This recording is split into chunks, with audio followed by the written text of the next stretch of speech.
Good evening, Patriots, and welcome to Out of This World. I'm Jamie Hanshaw, and I've got Bazed Lit Analyzer back, and we are going to rock your revolutionary minds.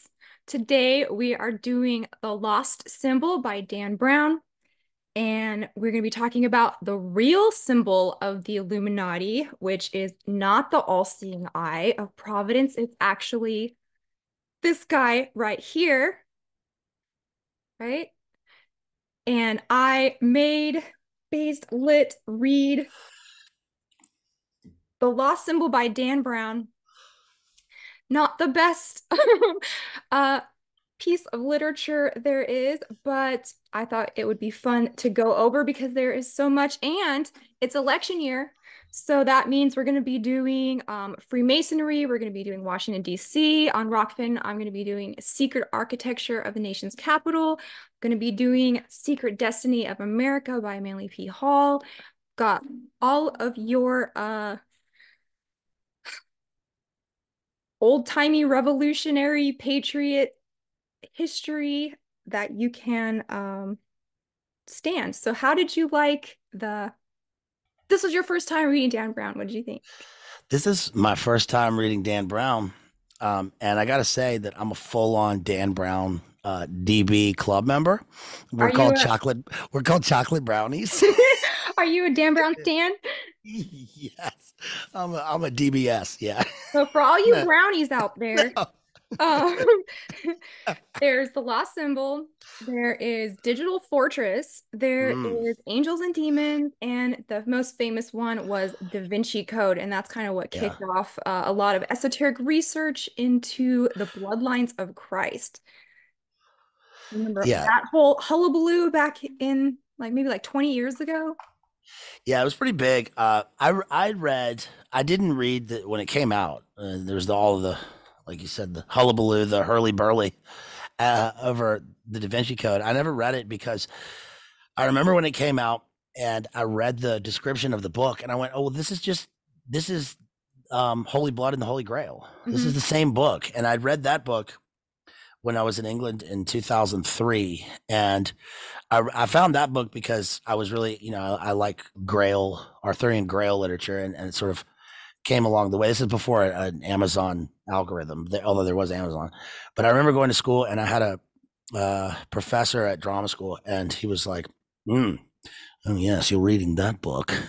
Very scandalous." And I was like, "Wow, what's?" And I was only a quarter of the way through, and he was like, "I don't know what to think. I don't know what to think." But we all read it. He read it in. I think it came out in the early '80s, maybe.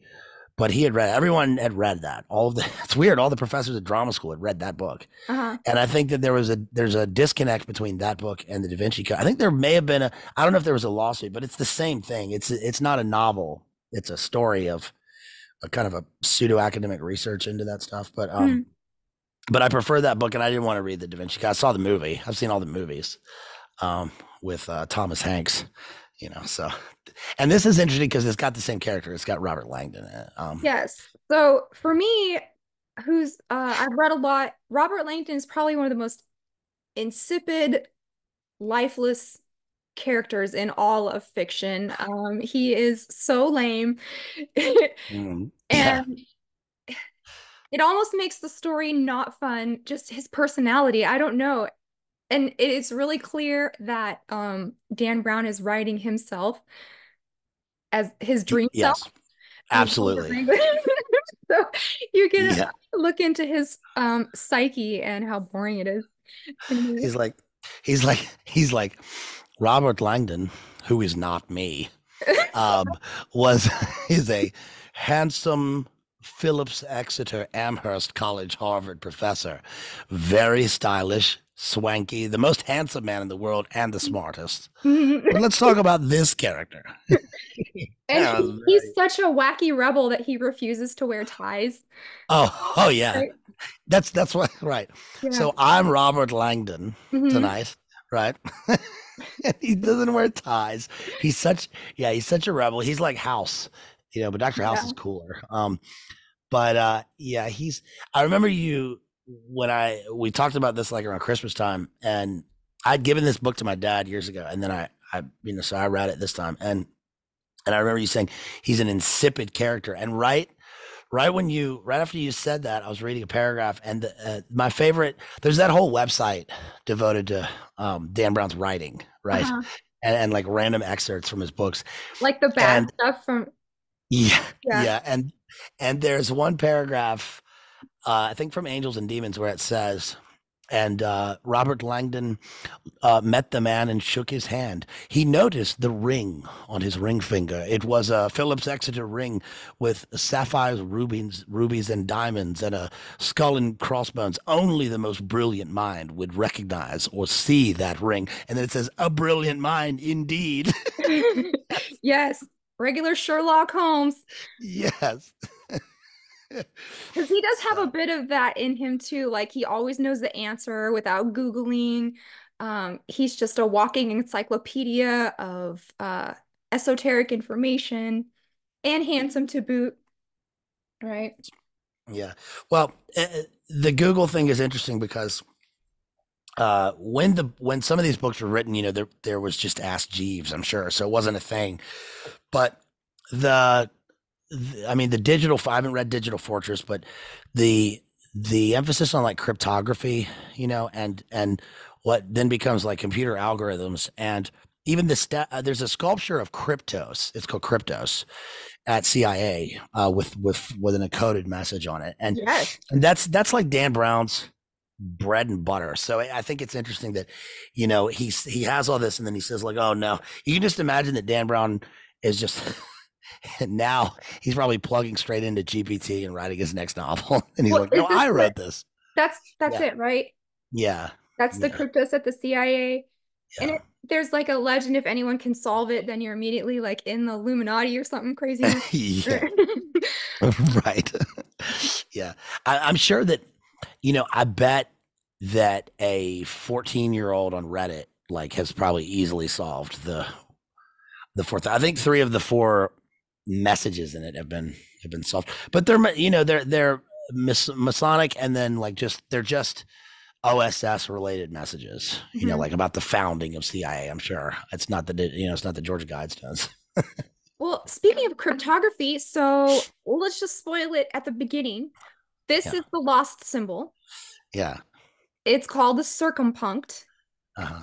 It is the real symbol of the Illuminati, I would say. They used it in their cryptography. It is the astrological symbol for the sun. It is the alchemical symbol for gold. It is the Egyptian symbol for Ra.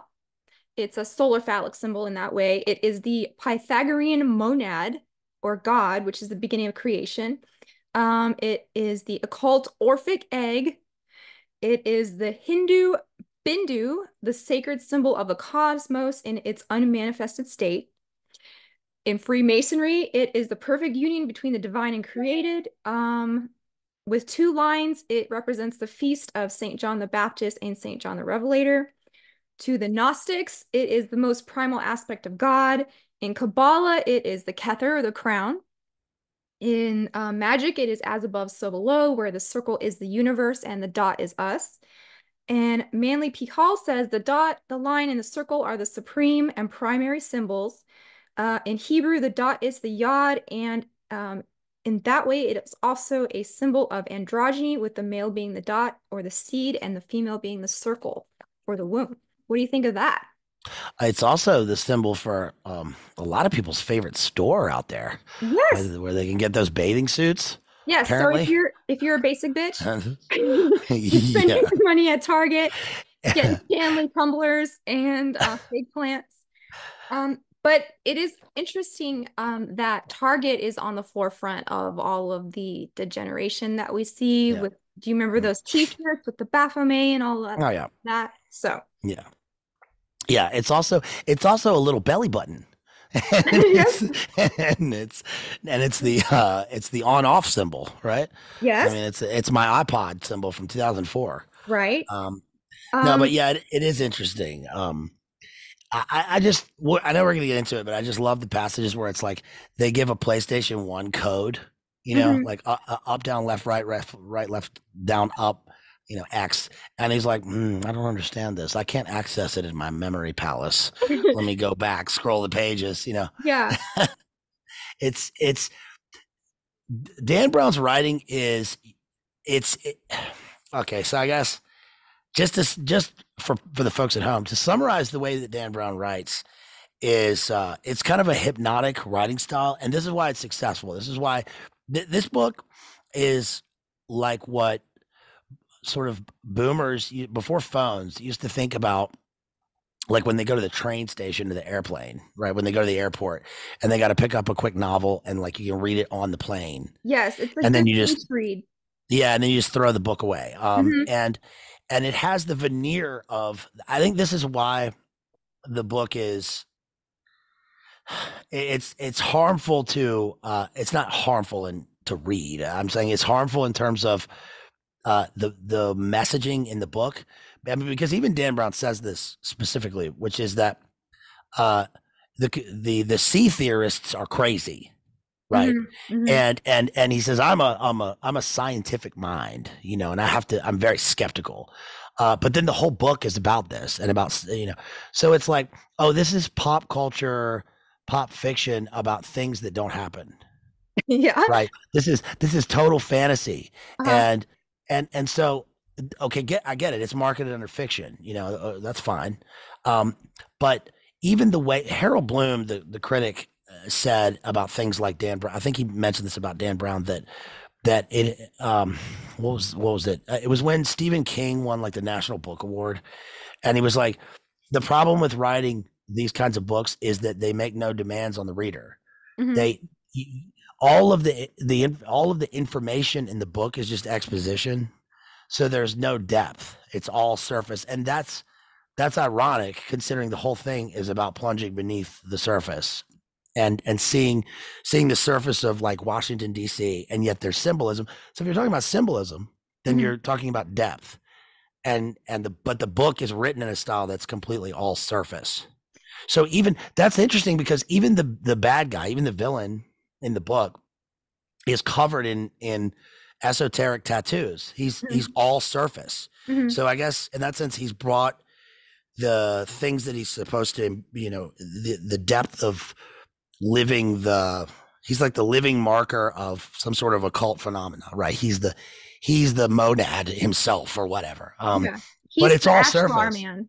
Yeah, and then the ridiculous part is that he puts on some makeup and he could go about, he could disguise himself as anyone and just walk about society. No, you can't, you can't do that, Yeah. right? If you have deep, dark, uh, ink black tattoos all over covering every portion of your skin, like no one is not going to see that. Doesn't matter how much foundation you use. You just don't know enough magics. Right. Yeah. You don't know enough esoteric lore, which we're going to Yeah. teach you today. So what we're talking about, the circumpunct, and actually Adam Weishaupt did use this symbol on the floor of his lodges in Bavaria because it is the symbol for fire, and they were fire worshippers. And they have a lot to do with Zoroaster and Mithras, so we'll get into that in a second. But I read the book when it came out, and then I had you read it, and I went ahead and watched the TV show to see what was different about it. So we're going to compare notes because in watching it, I noticed that they took a couple of detours in the show and added some things and took away some things. So we're going to just kind of like see what was the same and what was different. Okay. Okay. I watched the first episode. Yeah. Which we'll call as above, so below, Hmm. right? And like you said, Dan Brown is the master of taking something interesting, a lore, and through Robert Langan, the skeptic, you come to find out, well, there's deeper meanings to things, but that's just another misdirection because it's never like the true, Jesus didn't have a bloodline. Yeah. He had no children, so Holy Blood, Holy Grail is out. The lost symbol, the moral of the story is just like about making good men better, and that's not true either. So he's a master of unveiling nothing. And it's interesting when I was traveling around, a lot looking at a lot of Masonic temples, maybe like 10 years ago, uh, there would many times be a Dan Brown display right there in the lodge with his books and especially the lost symbol because that was right Yeah, about masonry, but definitely Da Vinci Code. I think he's a Mason. I should have looked that he's up. got to be. Yeah, he's Yeah, got to be. Yeah. but they're very proud of him and upholding his books as if it's some kind of authoritative. Well, I say he's got to be. I mean, I'm gonna look he that up. doesn't have to be. I mean, it's actually kind of irrelevant, really. I mean, because Mhm. he's doing all the work for Mhm. him anyway. He's maybe he's just the PR, um, and it's just the like you're saying, like having the displays at these places. It's it's selling the books, but it's also, I mean, this drove recruitment for the Masons like surely, right? Like Mhm. huge spikes in recruitment, but also I just when you were talking, I was kind of thinking of like the logical jumps when he writes, and it's like, well, we went to Mount Vernon, and Mount Vernon has the word Mount, which is just like Mount Zion. So this is Mount Zion, right? Yes, the it's like stuff like that and gematria that if you want to look Uh-huh. like a kooky bird to your friends and Mhm. family talking about the C word stuff, Yeah. then bring up gematria and make words mean things that they don't. Yeah. Yeah, internet says yes, he is. So Mm. let's delve into his Masonic journey. So episode one, um, it starts with fact. In 1991, a document was locked in a safe of the director of the CIA. Its cryptic text includes references to an ancient portal and an unknown location. It also contains the phrase, it's buried out there somewhere. That's fact. Yes, fact. That's fact. Yeah. Yeah. Yeah. That's it. You know. Okay. So now we're looking for some kind of Stargate Hmm. portal, Hmm. which Hmm. is what the bad guy thinks that it is, Hmm. right? But Yeah. we're gonna find out it's a little more mystic than that. Yeah. It's Star Wars. This whole thing is Star Wars. I Yeah, mean, that's it really really cool. is. I don't want to spoil the ending, but you know, Oh, we're it, gonna, it- yeah. Okay. Can I spoil it? yeah. Okay. So this is Star Wars because he's Luke Skywalker, Uh-huh. right? And the guy that he's kidnapped or whatever, who who is right there in front of him doesn't realize that, oh, I'm your father, right? That was so Yeah, ridiculous. you're my dad. That was Yes. Remember when I was in Turkey, right?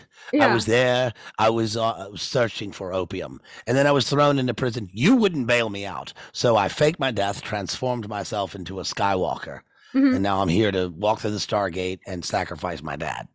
Right. That's the book. That's the book. Yeah.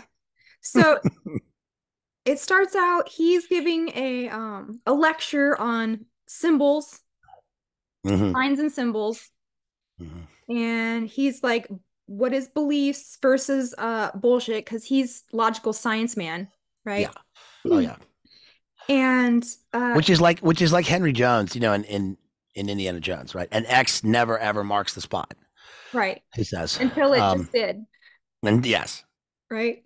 yeah, So um he gets a call, Robert Langdon gets a call, and his mentor's in trouble. His mentor's name is Peter Solomon, which is a reference to masonry because they were the builders of Solomon's temple, uh huh, yeah, right? the Solomon Key, Yes. yes, And so his mentor, which happens in the TV show to be Eddie Izzard, yeah, strange choice because he was one of the first public crisscross men, mm-hmm, mm-hmm, right? mm-hmm. Yeah, So there's very popular in England. Eddie Izzard's yeah. 33rd special, High And Heels. It's called High Heels, right? yeah, Yeah, I used to mhm, listen to his stand up when I was young. yeah, I thought he was a yeah. funny stand up. He was funny. Um, Yeah, so there's your first androgynous reference to this symbol, yeah. right? Oh, Eddie Izzard plays the slightly cryptographic parallel character who creates like the 3D printing and masks or whatever in Ocean's 12. Do you remember that? A very Oh, small role. uh-huh. Yeah, but he's the guy. Anyway, that's interesting. Yeah. So Peter Solomon, Eddie Izzard, needs Langdon's help. This also features the Smithsonian, which I don't know if we can do a whole show on this, but I'm pretty sure the Smithsonian was a big cover up to get rid of evidence of like giants and things in North America. Have you heard that? Mm. No, I haven't heard that. They've got Pleiadians and Cthulhu's and Anunnaki like in the basement. Well, they do in the book. Yeah, They've I got like know. globular creatures in the book. Yeah. And giant squids and stuff. Yeah. I Yeah. remember that.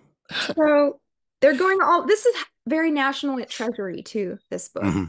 Yeah. Um, so You've been to Smithsonian, right? I've been to the space one Uh-huh. and the Native American one. Yeah. Have you been to the dinosaur ones? No. Yeah. We when I was growing up, we took like a million field trips to the Smithsonian. Like we would always go there. And and they have like the plastic dinosaur bones. Uh-huh. This is a Tyrannosaurus, but it's plastic. We have to keep the real one in the vaults downstairs. But the fun part is about the Smithsonian was that I went there, with I just remember I don't know if I should tell this, but like I just remember in third grade going there and like it was popular when we went there when you remember those Guatemalan belts? Do you remember that was a thing? They're belts that people wore, but they have like Guatemalan. I can't explain it. People wouldn't know what that is, I guess. Okay.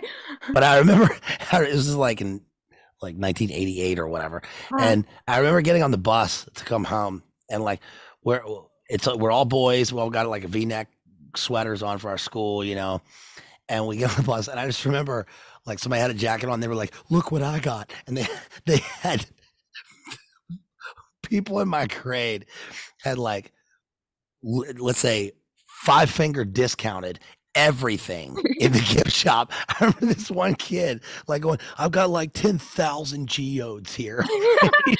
Took them tiger's eye. uh, One guy had taken like a Revolutionary War cap gun from the thing that like fit up the sleeve. oh my gosh. Yes. But the Smithsonian is, I mean, it's I think it's in the Constitution, the founding of the Smithsonian. All It right. was for the archives and codified stuff.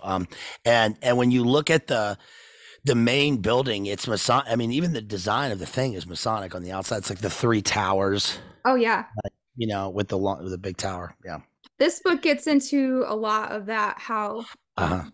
the whole thing is aligned to Virgo. Hmm. So look at what I found. That's now at the Smithsonian outpost. Isn't that cute? Felt cute. Might delete. Isn't that a Oh my beautiful god. example of modern art? I love That's it. so wonderful. Looks like a damn predator, Yeah. right? Mm-hmm. Looks like So that Star Wars lady in the new thing was a grimace face. Yeah. yeah. Very cute. Yeah. God, it's over. It's so over, people. Okay, so now we've introduced Langdon, Peter Solomon, uh the villain whose name is Moloch or Moloch, right? Uh-huh. Yeah. The setting is Smithsonian. There and his daughter, Peter Solomon's daughter, is a noetic Hmm. scientist. Yes. So she is on the other end of the spectrum about beliefs. Robert Yeah. Langdon is the skeptical, logical science man. She is the woo-woo crystal lady, but also has money to build a lab to do all these noetic science experiments, Yeah. right? Yeah. She had no depth, and I don't know why this light is shining right I on this think part of my face, you're but like that scene in Raiders of the Lost Ark where the sun comes in and beams through the staff, the Eye of Mhm. Ra, remember? Remember when his face appears in the hole in the tunnel? It's just like this. He goes, "We are going to die." Oh You- yeah. you Yeah. know? But this character, I didn't. I'm like this. This is totally interchangeable. I don't care. Like I don't care about her. It's just there's no. She doesn't serve really any purpose in the thing. No. So In the book were they ex romantic partners? Hmm. Okay, in the Yeah. TV show there were two. So he gets called in.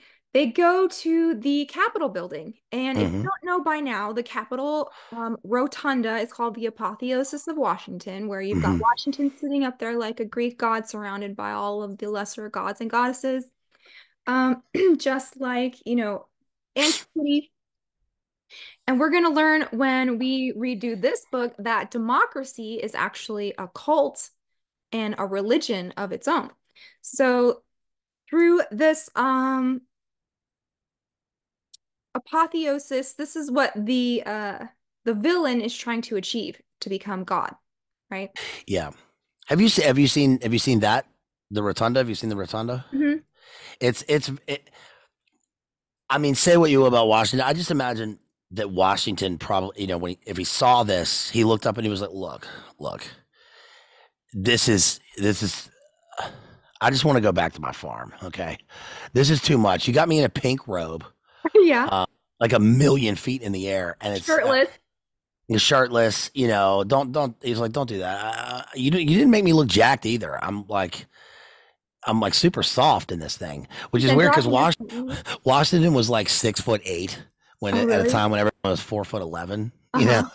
So Shane Gillis has a good bit on Washington, but yeah, it is. It reminds me of. I mean, of course, this is the same time period. And it's the French designer and all this stuff, but it reminds me of the artwork, like at Versailles and all the stuff about Napoleon. When you go to Paris and you see Napoleon's all of the artwork done at the time on Napoleon, it's like you go from seeing a general to a guy in billowing clouds with pink robes.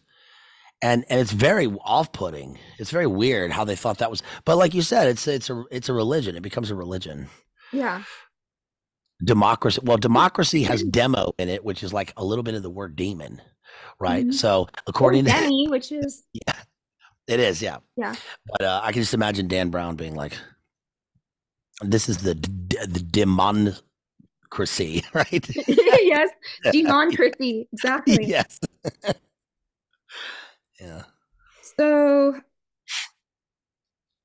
in the underneath the rotunda, he finds this hand, which is a esoteric symbol called the Mm, hand of glory. yeah. Usually has Mm, like a little tattoo on each finger, like a key and yeah. whatever.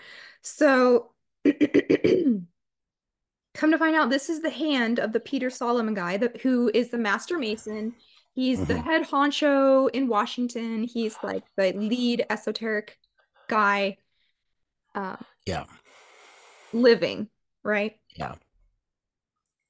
And they do talk about the Washington becoming a god because he's ascending above the mortals. The room was built as a tribute to the Temple of Vesta in Rome. And actually, they Hmm. told us that in the tour, there used to be a fire underneath, like directly underneath Yeah. the rotunda in the basement. There was the eternal flame, just like they had in Hmm. Rome, where the Vestal virgins would attend that and never let it go out. Yeah. They did have that in Washington, D.C. back in the day, Yeah. right? Yeah. Yep.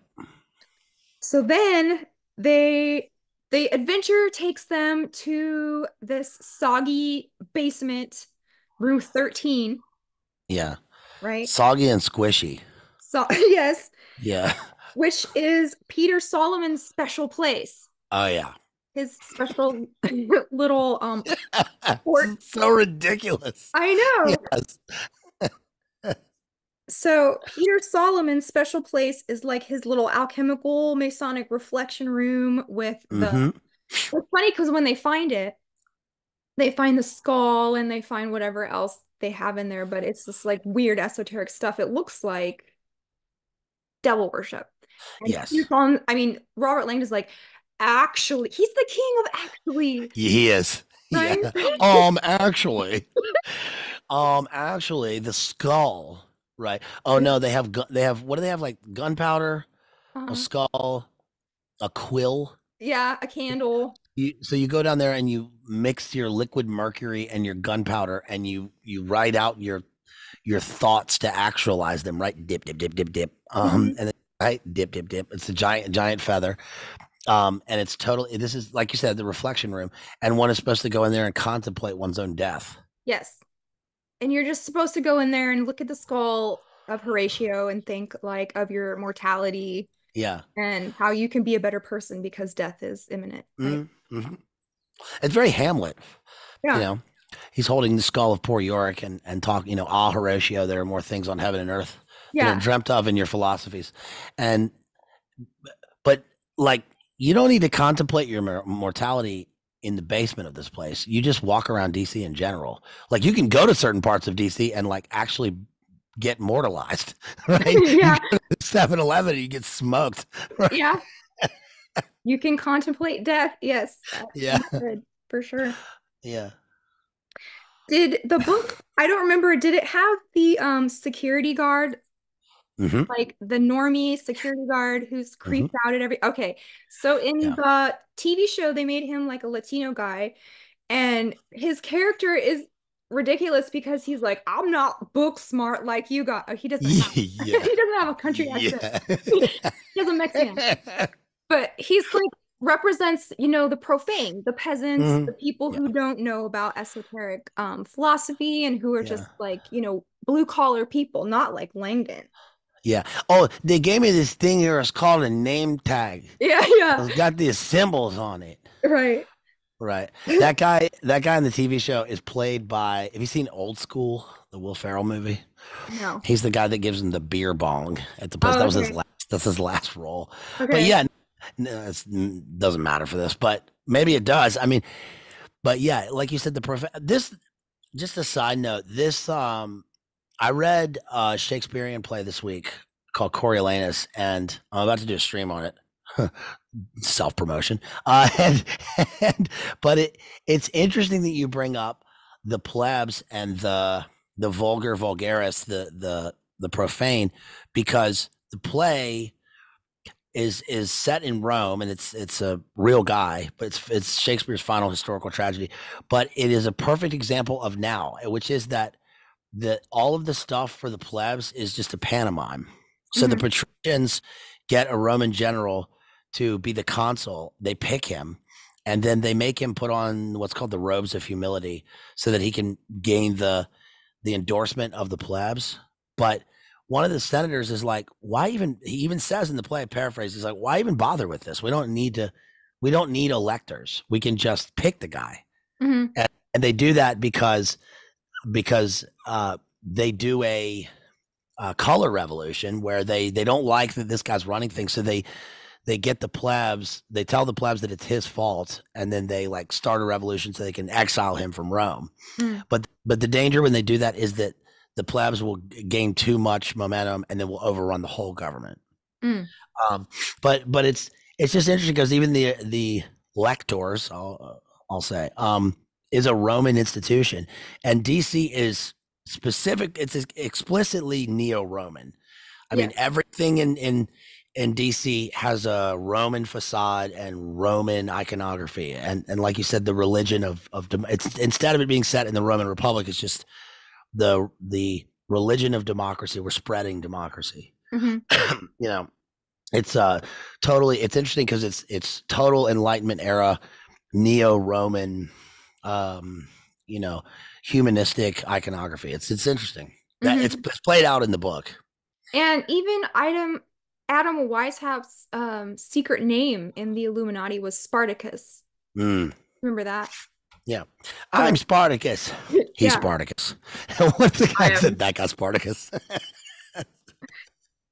The one So guy who didn't get in trouble in the movie is the guy who's like, "How can they all be Spartacus? It's not me, yeah. right?" Yeah, not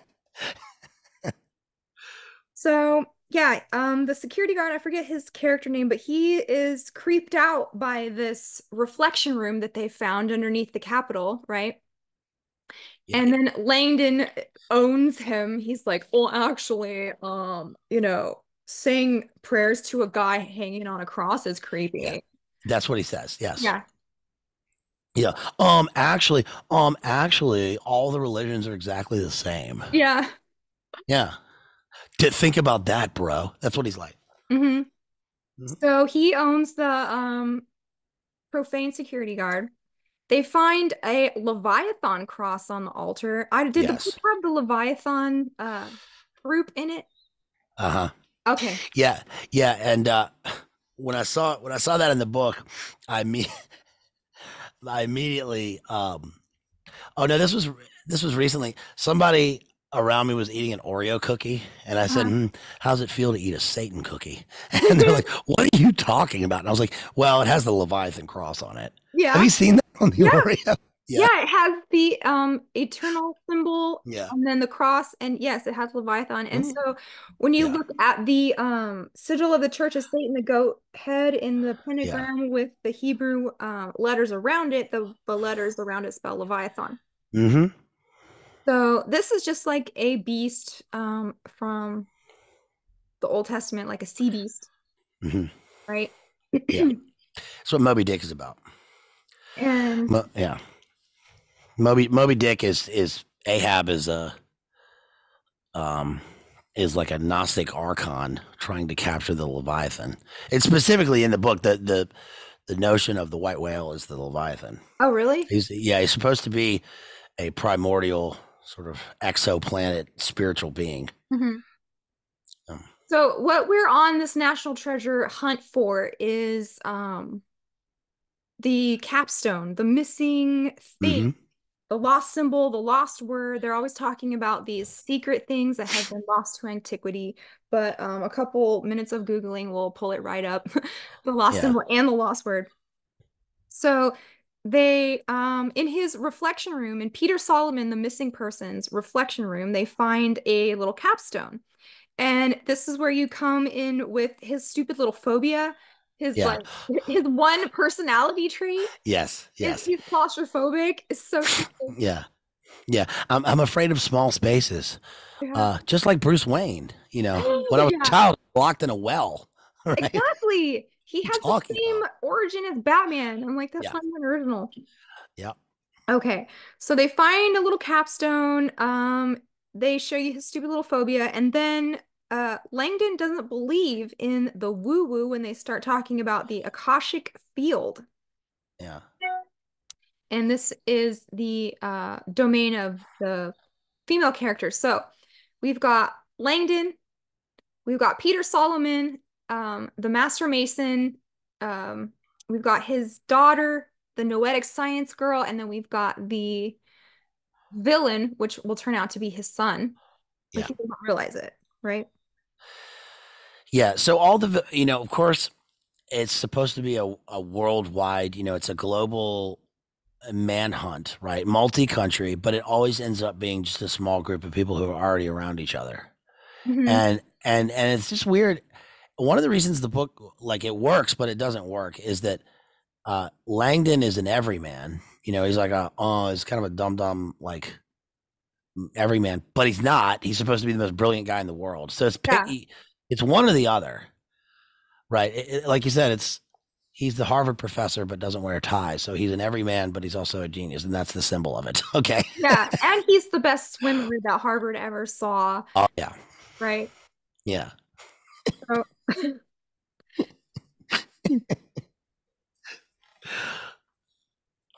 You think he ever meets people at cocktail parties and he's like, "You read my book? Did you realize that it's me? I'm Langdon." no Right? He just way. he just tells them that. Yeah. Yeah. Based on me. Um, so what else did they find in episode one, chapter one? An inscription said, "The world wants to be deceived, so let it be." That is on a sculpture that they find. Oh, the Hmm. Atlas with the zodiac sphere, right? Yeah. Let me look and see Okay. what it says. The villain, I'll just call him Catman because he has too many esoteric tattoos. Like you said, he's like head to toe covered in esoteric symbols. Hmm. In the show, it's legit creepy. They could have done it a little bit better. His name is Moloch or Molech. Uh, Mm, in the show, they have a very diverse cast. So the yeah. CIA woman is Asian. They have the Hispanic bodyguard, young female scientist, Yeah. etc. So we are She's Japanese in the book. okay. She's a Japanese woman. You don't realize she's a lady until like a while into it. It doesn't actually say that, but Oh, okay. and also the epigraph for the book, even before fact in bold. right? Yeah. 1991. Yeah, is and then that ends. All ritual science, artwork, and monuments in the novel are real. Is that the epigraph says to live in the world without becoming aware of the meaning of the world is like wandering about in a great history without touching the books. Yeah, the secret teachings of all the ages. You mentioned that. Hmm. Um, but it is clever that he sort of has everything take place over a 24-hour period. It's kind of the Aristotelian nature of a tragedy. But Uh-huh. it's like House of the Temple, 8:33 p.m., right? Uh Simple. Just like, 30 33. It's like 33 chapters, you know. oh Um yeah. yeah, and the secret is how to die. Is how the is how the book begins, right? Because it's like, okay, got it, done. That's the book, right? Um, but it does have momentum, like, but the way, I mean, just the way that the book is written is, I didn't even I didn't even want to like annotate the book at all. There's not really a point, because you can pick any part in this book and just find the sort of surface. Here's a random paragraph. Um, their mysterious contact had promised them answers if they could meet him at a specific place. Mhm. A refuge in Rome, north of the Tiber. Langdon knew the forefathers, quote, New Rome had been renamed Washington early in her history, and yet vestiges of their original dream remained. The Tiber's waters still flowed into the Potomac. Senators still convened beneath a replica of the St. Peter's Dome, and Vulcan and Minerva still watched over the rotunda's long extinguished flame. And you mentioned those. That's a random. I mean, I didn't even mark that page. This is a random paragraph in here, Hmm. but everything is exposition in this. Hmm. Everything is an explanation. There's no the great novels will show us these things, and you could make a great novel out of this. It would be wonderful, but and I'm not saying it's not great in terms of like it's an entertaining book, but you know this is like the book that people point to when they go, oh, they're trying to kill everyone, or you point up any of the things that happen now, like Hmm. in any area. And then the immediate result is, oh, what, like Dan Brown? Yeah. Sure. That's Sure. like that movie. Yeah. Or yeah, like you say, Neuralink is dangerous. Oh, that's like Terminator. Yeah. Yeah, Yeah. exactly. The Matrix. You just got that from the Matrix. Yeah. You must like Dan Brown. You've read too much Dan Brown, right? Yeah. Okay. So episode two, chapter two, I don't know if these are going by chapters, but here we are at they're talking about the Iraf. Have you ever heard Mm-hmm. of that word? I haven't. Mm-hmm. It is No, what the was it again? border between heaven and hell. So this would be like the crossroads Mm. or the X. Yeah. What? Sing it. see, Yeah, Robert John. Oh no, not that song. see you at the, yeah. Yes. So they reference First Kings chapter 3, the judgment of Solomon. I guess that has to do with building temples to Moloch and stuff like that. Mm-hmm. They mention The Wayfarer, a painting by Bosch, known for its Masonic references. Mm-hmm. And I looked that guy up, and it's a weird one. You see that? The Yeah. Wayfarer. Never That's heard like of him. something that's like something out of the Ninth Gate. Yeah.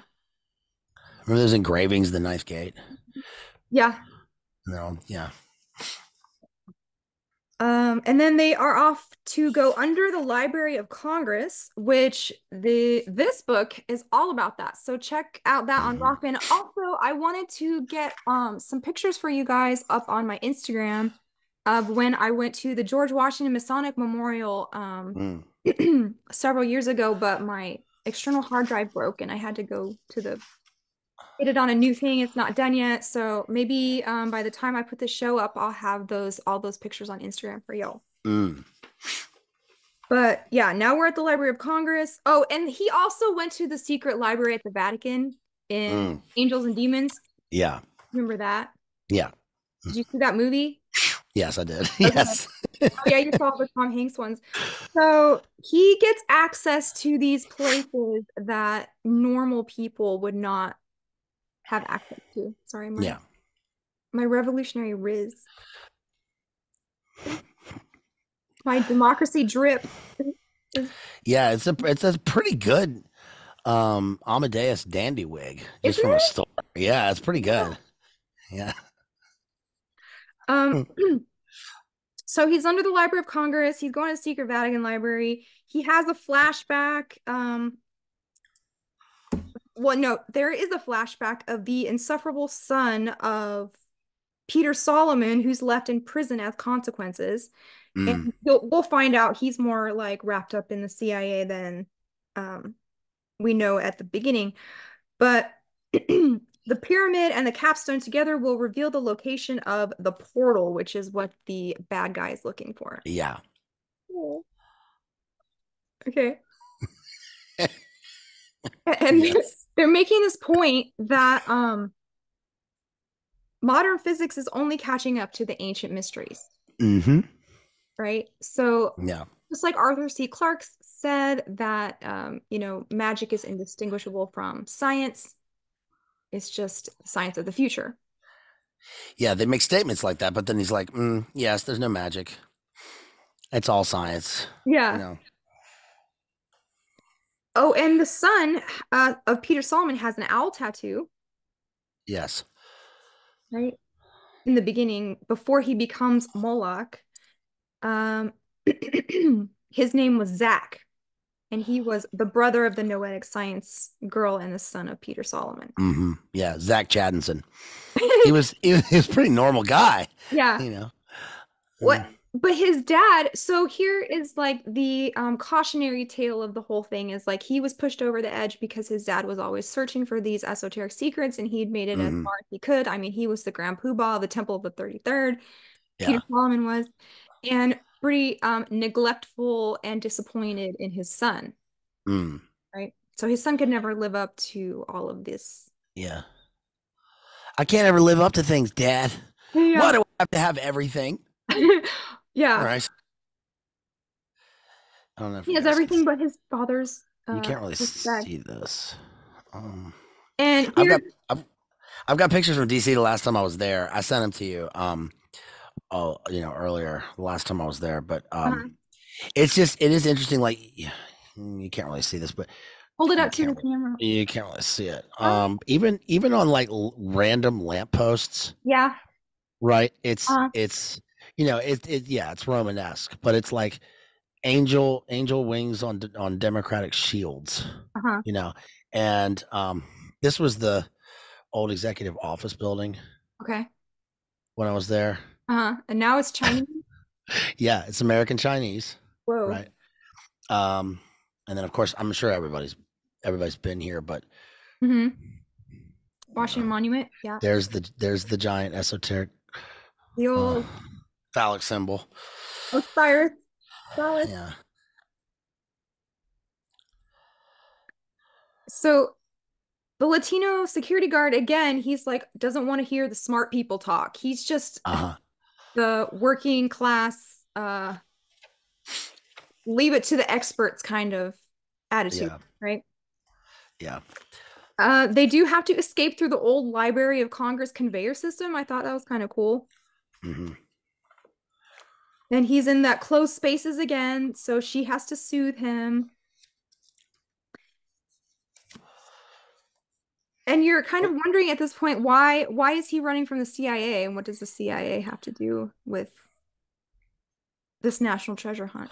Well, it's also funny that it's like, sir, we need you to stay where you are. CIA is coming here to investigate. Uh-huh. Right? Like as if like the CIA shows up in security guard uniforms with ID badges, Oh yeah. right? To take him away.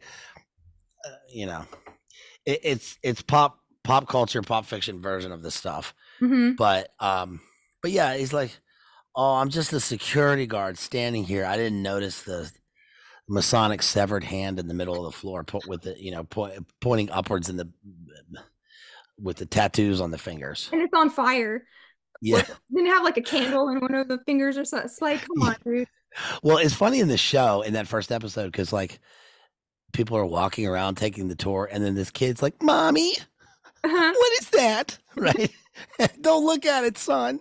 There's a hand. They think it's a modern art sculpture, which is funny that Yeah, they think it's modern art it could be because like that a Marina Abramovich yeah installation, yeah right? it could be like the homunculoid uh, Yeah. that you just showed. Yeah. So now they're starting to introduce the Leviathan group, which is a secret sect within the Freemasons protecting the valuable information. There's always a club within a club, Mm-hmm. right? There's Mm-hmm. always a circle within a circle within a circle of the Yeah. tiniest, uh, and only they know the secrets, the true Yeah. esoteric meanings of things.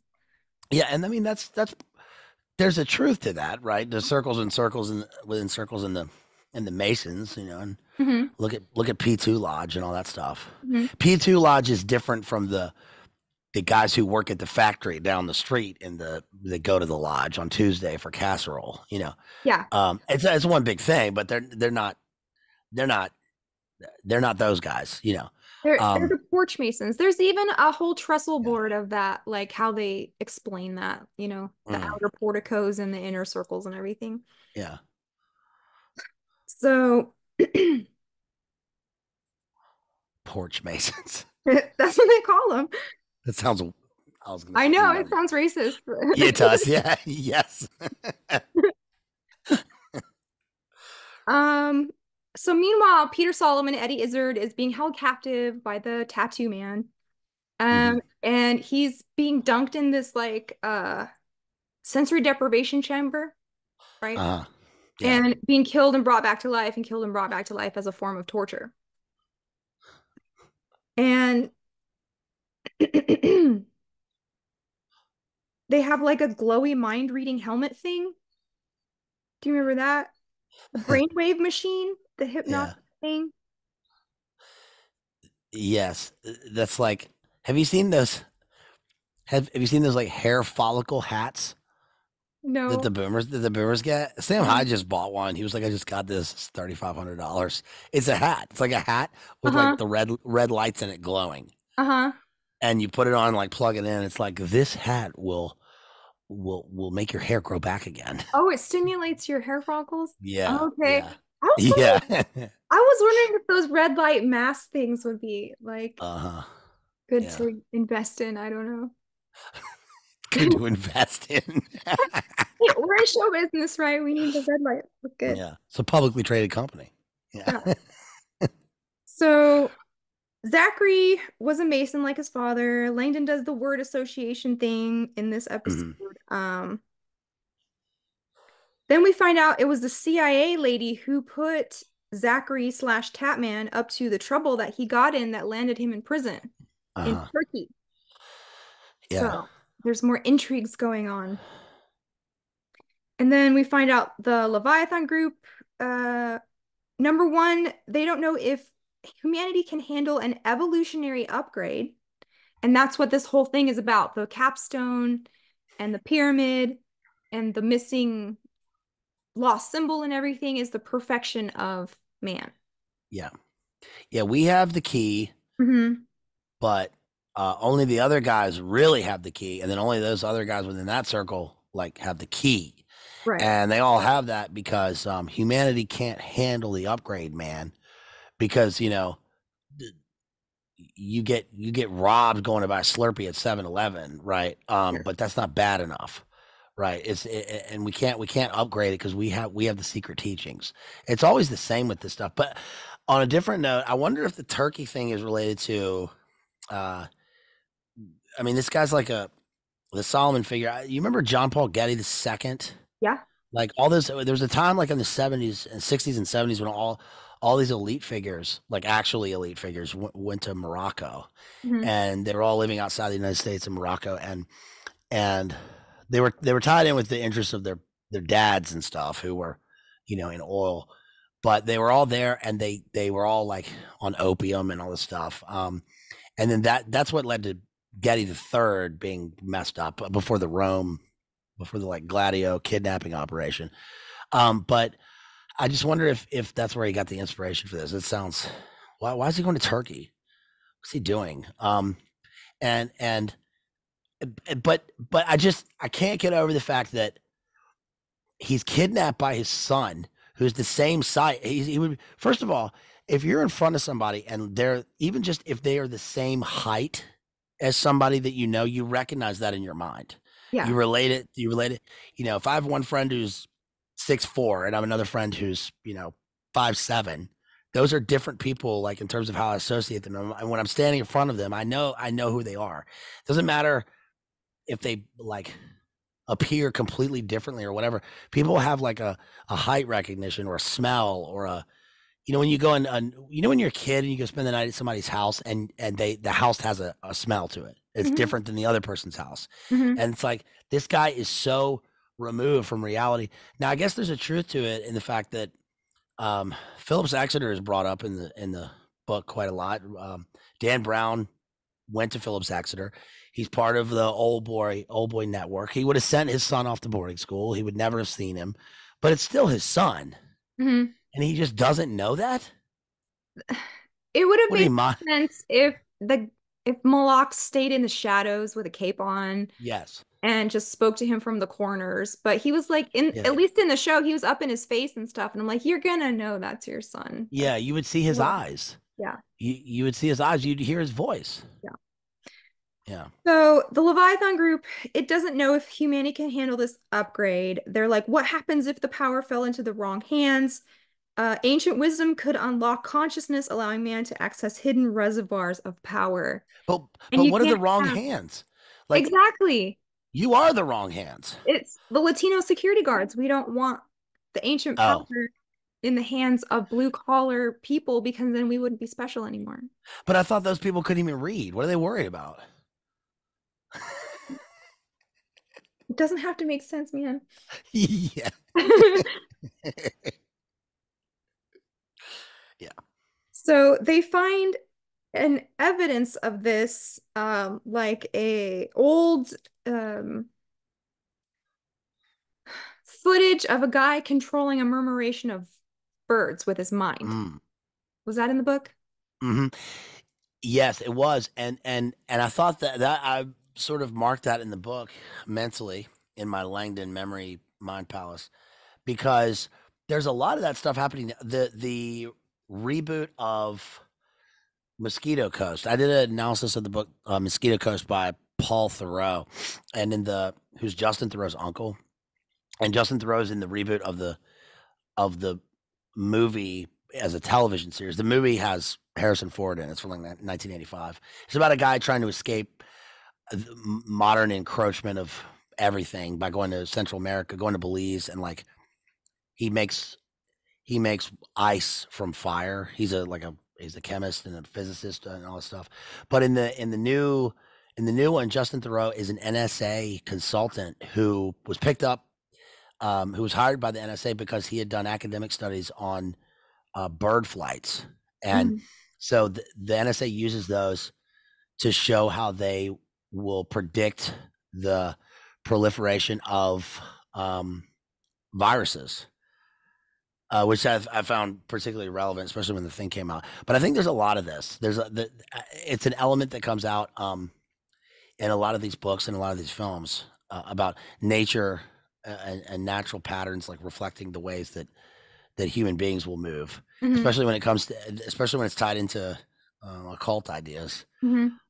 So, So yeah, being able to control the elements with mm, your mind powers is part yeah, of the hidden reservoirs that mm, not everybody should have access to, according to yeah, these people.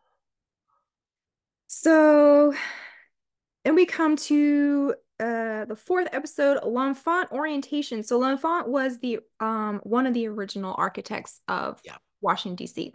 hmm, And many of his plans were not followed to the T, so we don't have the original version of what he laid out, but we have that was like the beginning of it. That's what this yeah, is all about. And I just watched a documentary last night called Riddles in Stone, Volume 2, all about the secret architecture of Washington, D.C. Maybe I'll talk about that on Rockfin because we still got a lot more to cover here. So yeah, L'Enfant. Orientation is the name of this episode. Starts off in Istanbul, Turkey again. Mhm. And then they talk about ritual killings on the Triskelion. Mm. What do you make of that?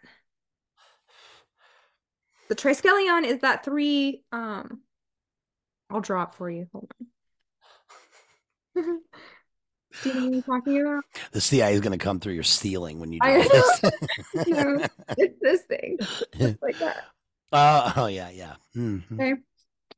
So for whatever reason, they're linking that to ritual killings. I always thought it was just like a Celtic Yeah. representation of the Trinity. What do you Hmm. mean by Yeah. It's a like Iron Age Celtic symbol that then I mean you see those all over like Neolithic uh, stone slabs in Ireland. that? But it does, I just did a thing on the newest True Detective, and that you can see correlations with like the spiral and how people would call up these things. But any kind of just in the book and any of these things, anything that's like Neolithic or primitive is seen as related to everything else, right? Yes. Even though they exist in different places. And there is a weird thing about how these things, like pyramids and ziggurats and all these different places. You know, they're not ancient aliens. But there. Speaking of Sam Hyde again, by the way, there's a thing he just talked about pyramids, which is interesting. Which is, you know, uh, there's everything about pyramids and we all that stuff. But Sam was like, the pyramids are the most basic building you can make. They're very easy to make. Uh-huh. You make a square and then you just build upwards. It's Uh-huh. very simple. It's like it's so it's no accident that people in the ancient world like have these things. It looks cool.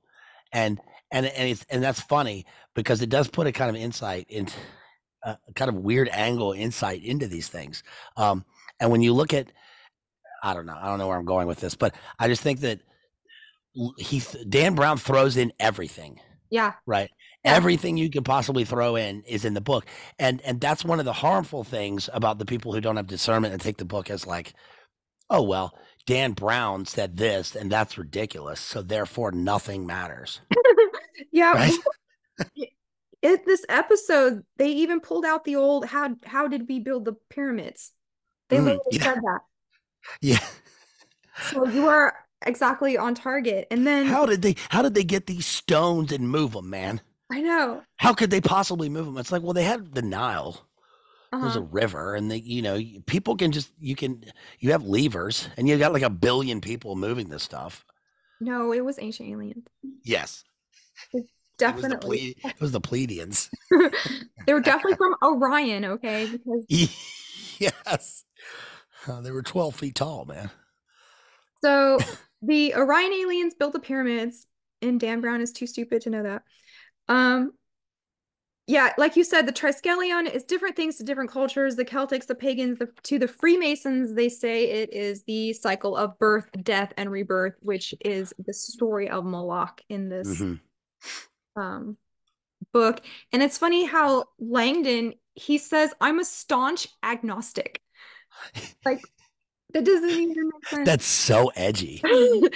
That's That really smart. I am staunchly aware that I do not know, Yes, right? but he knows. He knows he doesn't know. Yeah, Yeah. he is very Well, he's smarter because he's cynical and skeptical of everything, and he demands empirical evidence to know that something exists, even mhm. though he's the expert on everything. So listen, he's a Harvard professor, okay, and his best friend's name has Solomon in it. So Yeah. that's all you need to know, security guard. He also knows about how 8 millimeter film works. Like Yeah. that's like Sherlock level. Like how who would know that? Nicholas Cage found that out in that movie, but that's different. Other than weird PDF files on Uh-huh. 8 millimeter. Why does he know all about 8 millimeter camera? Anyway. And then there's well this, well because he has a photographic memory. oh, okay. Yeah. Yeah, that must be why. Okay. That's how my mind works. My mind is it's Kodak film. Yeah, that's the way it works. I guess I for him. know how Polaroids work. That's pretty much Yeah. it. I don't know that. I don't know that. I don't know. I can't. I can't, honestly, I don't know how that works. I don't understand that. I don't understand how something you press a button and you capture light and it burns it into this piece of paper. Yeah, That's essentially it, isn't it? it's magic. Yeah, that's cool. Um, this is where they introduce a character called Samyaza, which is Mm. interesting because that is a name of a fallen angel from the Book of Enoch. And what did? So, um, Peter Solomon's son goes to prison in Turkey because he got wrapped up with the CIA. So he's a fallen angel. No, and then he meets Samyaza in the prison, Oh yeah. Okay. who taught him all the esoteric stuff. So he was Hmm. like, um, disillusioned with his dad and his esoteric knowledge. But then when he meets Samyaza in prison, Samyaza can like manipulate chi and heal things and like Yeah. do magic. And so he's like, oh, there is something to this. Let me learn from you. So he Yeah. becomes his mentor. Well, there's something. I mean, there. That's an interesting idea. I'll give him that because uh, that makes sense on some sort of weird esoteric level because you're in a physical prison, but you're on the outside like you're on a prison planet. You're trying to get out of your actual prison. Mhm. Like you want your body to escape from the place, but you can't. So your mind has to travel. I guess that's like yeah, I think you get a lot of that probably in prison. That's Charlie Manson with the Theta Clear. Le- Mm. you know, Mhm. the security guard saw him levitating in his prison cell and was like, "You're Theta Clear." Free your mind, Or man.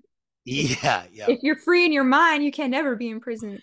yeah. I remember like Richard Ramirez like sitting in pentagram circles of fire in prison. Yeah.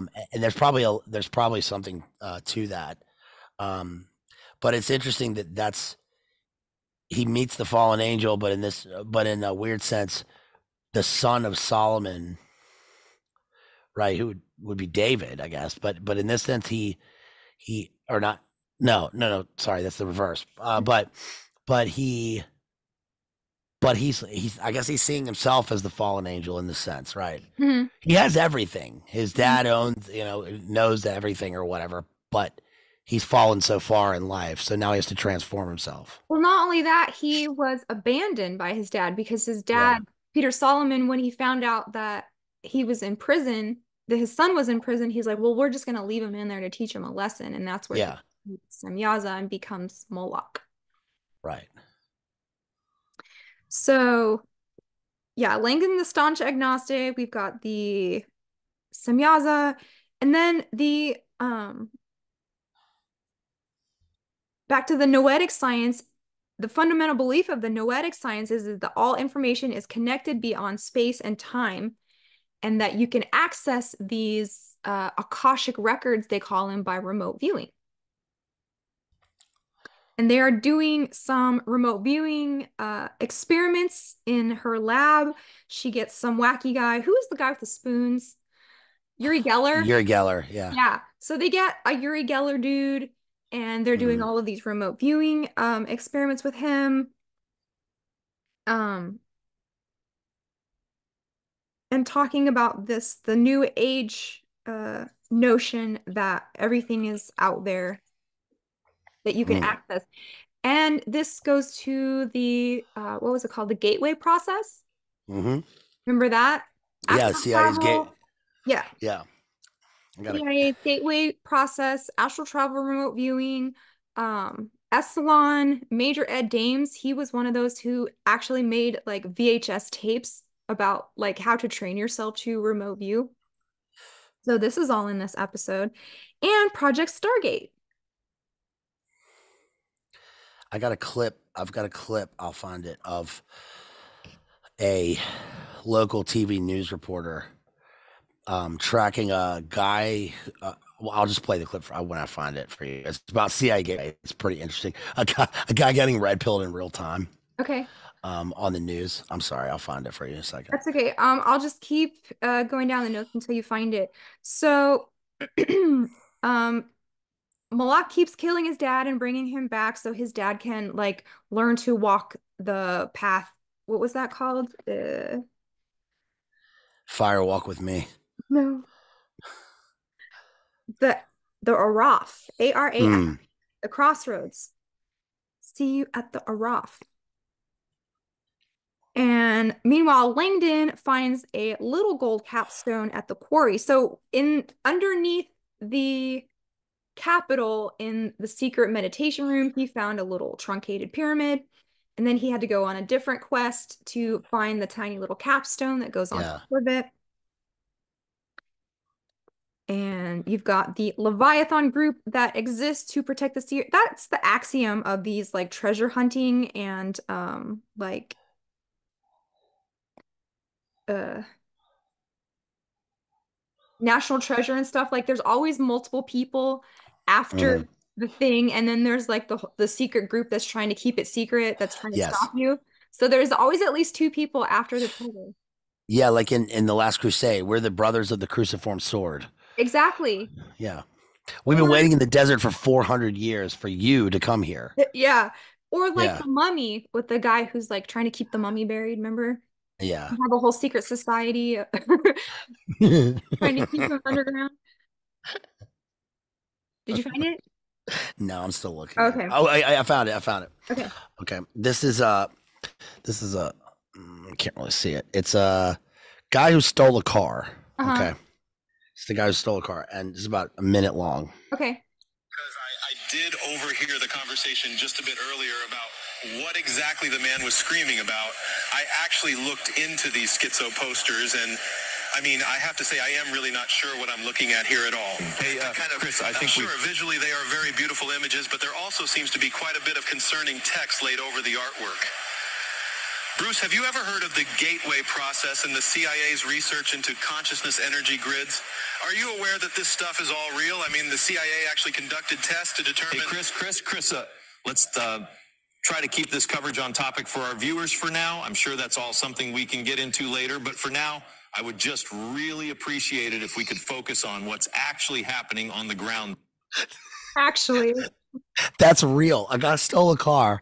That is the guy, like in the helicopter, the TV news reporter, like getting red pilled into the CIA's gateway process and their research into consciousness energy grid distinction. Like, that's awesome. If tells them, I'm sure we can talk about this later. When, like, you're fired. they're listening, not now. Yeah. So Yeah. yeah, that's David essentially Patrick Harry's done it, and Jay. They the two of them did a bunch of stuff on Gateway uh-huh. on the Gateway process. It's coming up a lot recently, which is weird. And that's actually what the villain, the Moloch guy is looking for is the, the gateway, the Yeah. secret, the upgrade, the evolutionary leap Yes. word, right? Yeah. He's thinking it could be a portal or a Stargate or something like that, or at least something Mhm. that you go through mentally to, why don't you just take some DMT or something? Right. That's Yeah, what. that was the. I guess that's the Masonic, walking in through Yakin and Boaz, right Mhm. into the next dimension. Mhm. It's also in Westworld. Remember in Westworld season 2? Mhm. They build a Stargate and like they're all jumping through it, which is which we find out is the elites are using this as their beta test and then uploading their like pineal gland, like Mhm. physicalized, so Mhm. they can live forever Mhm. through robots at the place. But it's another leap into living forever. Well, that's interesting because reading about this circumpunct, that's also a symbol for the pineal gland. Mhm. And I mentioned it was the Hindu Bindu, but it's the dot that they put in the center Mm-hmm. of the forehead Yeah, to Bindi. symbolize the pineal gland. So Yeah, it's all coming together. yeah. There, That's what a Ford. There's that scene where Anthony Hopkins as Ford says, we looked at um the creation of Adam, right, on in the Sistine Chapel ceiling, and people thought forever that it was this thing. But basically he's like, oh, but I'm Robert Langdon, and now I see that it's just the pineal gland for the brain, yeah, right? yeah. Actually, Yes. so then we get to episode 5, Melancholia 1. Melancholia is actually, I think it's artwork. So we talked about the Leviathan exists to protect the secret. The mystery must remain unsolved. Uh, they're pretty, I don't know if it was like this in the book. I don't remember, but there's scenes where they're just like sitting around the breakfast table eating cereal and trying to solve these like grotesque esoteric murders with this ancient capstone on the table, and they're just like eating Cocoa Puffs or something. That is funny because that's like AJ, Lord Voldemort's story about, listen, I was 5 years old sitting at the breakfast table and my granddad was telling me about human animal pig chimeras Yeah. underneath T. Austin in the nuclear reactor. Like, I just want to eat Lucky Charms. I don't want to do Yeah. I'm trying to eat my blueberries, Dad. this. And then the security guard, Latino guy, he's like, anything Booksmark happened in 1514? Because they're talking about these esoteric paintings, Freemasons trying to protect a secret worth being tortured over. Uh, and then they bring in Albrecht Dürer, Mm, the 16th century German medieval artist. yeah. And let me see if I can pull up something from him. He was like a Renaissance artist, a philosopher, Yeah. alchemist. Our priest actually, Father Vladimir gives a talk about one of Dürer's self-portraits. He has this whole um a book actually This about one is the one where he's standing there like this. it's this Is one. that your? Oh, that one. Yeah. Okay. Yeah. So Father Vladimir, our priest, he has this whole like exegesis on the sacred geometry of this and like where the cross points are of it by his heart and the window, like Oh, yeah. Hmm. all of the things in here, nothing is random.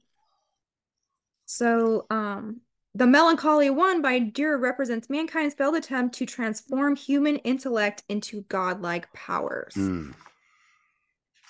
And that is what causes the melancholia. Let me see. Let me bring that up real fast. Melancholy and the Infinite Sadness. That is a good album. Yeah. I've got a book on Dürer here. I'm not gonna be able to find it right now, but I think I was thinking of the Doré. Remember in the Saint, Mhm. Val Kilmer, like one of his disguises is basically like Doré. Uh-huh. When he meets the, what is she, clean energy lady at the statue of Shelley in Oxford, but he's sitting there like lying down in leather pants like he's Doré. Oh, Doré. oh yeah, yeah, yeah. Yeah. So here's that Melancholia one. It's got your like geometry, your platonic solids. Is that blurry? Yeah, I can see it. Oh, Yeah. there, that's better. There it is. You've got an angel. It's got a lot of symbolism going on. It's So, a woodcut too, isn't uh-huh. it? Yeah. Yeah. So it is what's making him all sad is the failed attempt to transform intellect into godlike powers. So this engraving they're talking about contains a magic square, Hmm. and you know him in ciphers. He's just so good. Yeah. He's the best code breaker of all times. Yeah. This is Even this better is than the Da Vinci. this is the code that he finds. This is one of the codes he Yes. finds. Yep. That's the PlayStation code. Yeah. Mhm. Yeah. But it's the circle and the square. Yeah. And he's Yeah. talking that's an ancient Masonic cipher, right? Yeah. Because Yeah. it's just angles. Yes. So the Yeah. cipher is ciphering. He gets the words Jehovah Sanctus Unus, which means one true God. Hmm. And again, the Latino, and he's a vet. The Of Latino course. security guard who's like his little sidekick on this, like Yeah. he's also a veteran. Yeah. He's like, I can't even do Sudoku. I can't do all this ciphers. Like Langdon's like, you know that word? Yeah. Yeah. how you know unenlightened and just kind of mundane and slow boy this guy is. Mm-hmm. Right. Um what else happened? Oh, Peter Solomon's code to his daughter is him talking backwards, like he taught Mm. her. Was that in the book? Yeah, I don't think that was in the book. Okay. I can't remember. There's so much, but of course he fits backmasking into this, right? Right. And who Yeah. doesn't teach their daughter, to talk backwards? Yeah. Yep. Zap, yep, yep. That Yeah. means, Daddy, where's my blueberry cereal? Yeah, it was Crowley, and yeah, So what else you've got? That Crowley probably sat there with his daughter and did that. Yeah, probably. Lola Zaza. Yeah. Anton LaVey talks about that. Like walking backwards, talking Hmm. backwards, all of that. Yeah, that was Crowley, and yeah, walk backwards, talk backwards, speak backwards. Hmm. Um, you've got the Maltese Cross in this one. You've got Malak is a weird alchemist with cult members. Hmm. Oh, okay. So what happened was when he got out of prison, he transformed himself into this esoteric beast with all the Yeah, tattoos, right? And yeah, he formed a cult, and he's got like cult members working for him now. And that's how he's yes. able to kidnap and do his evil deeds. He's got all the mark. I mean, not just physical markings, but all the like hallmarks of the cult leader. I mean, he comes from a elite pedigree, Mhm. right? He's an outcast. He's a misfit. He's covered in weird looking tattoos. I'm sure a lot of this is about like sexual potency and stuff. And he's like he's it also reminds me of in Split, right? How he becomes like, you got to be afraid of the beast. He's coming. Mhm. And, I know we've all read about, um, some of these characters like with DID who like transform into different beings. They said that about Ted Bundy. Mhm. Uh, one of the, like investigators said that there was one moment. It wasn't Anne Rule. She was his friend or whatever, but it was one of the other investigators who was like, I saw one moment where I got a glimpse into what one of the victims had seen, which was that he physically transformed into someone else. His voice changed, the way he smelled changed, and I guess he's trying to take on those. That's part of what he's trying to take on. I've heard that you can have physiological changes Hmm. from I mean, I've never witnessed anything like that, but I don't know if like a tattoo would be one of those things, but definitely like injuries and scars and burns, I've heard people when they switch alters, those things go away. Yeah, I think that's part of what I mean. Acting is that. That's what theater is. And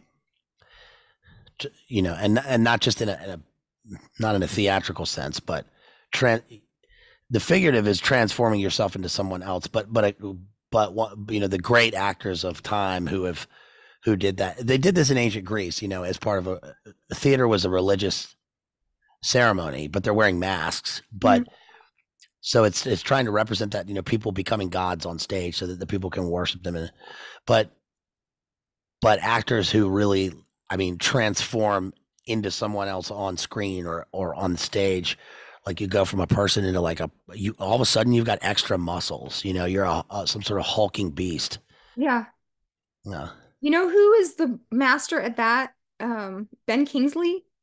So Yeah. good at Good point. transforming. And the guy from um what's that movie? Fifth Element, the bad guy, Hmm. Borg, what's his name? Gary, what? Gary Gary Old Oldman. He's such a Gary good Oldman. actor. Yeah. I can't even remember his name because I don't Yeah. even know it's him half the time. And that's how good he is. Yeah. You want an egg roll? Yeah.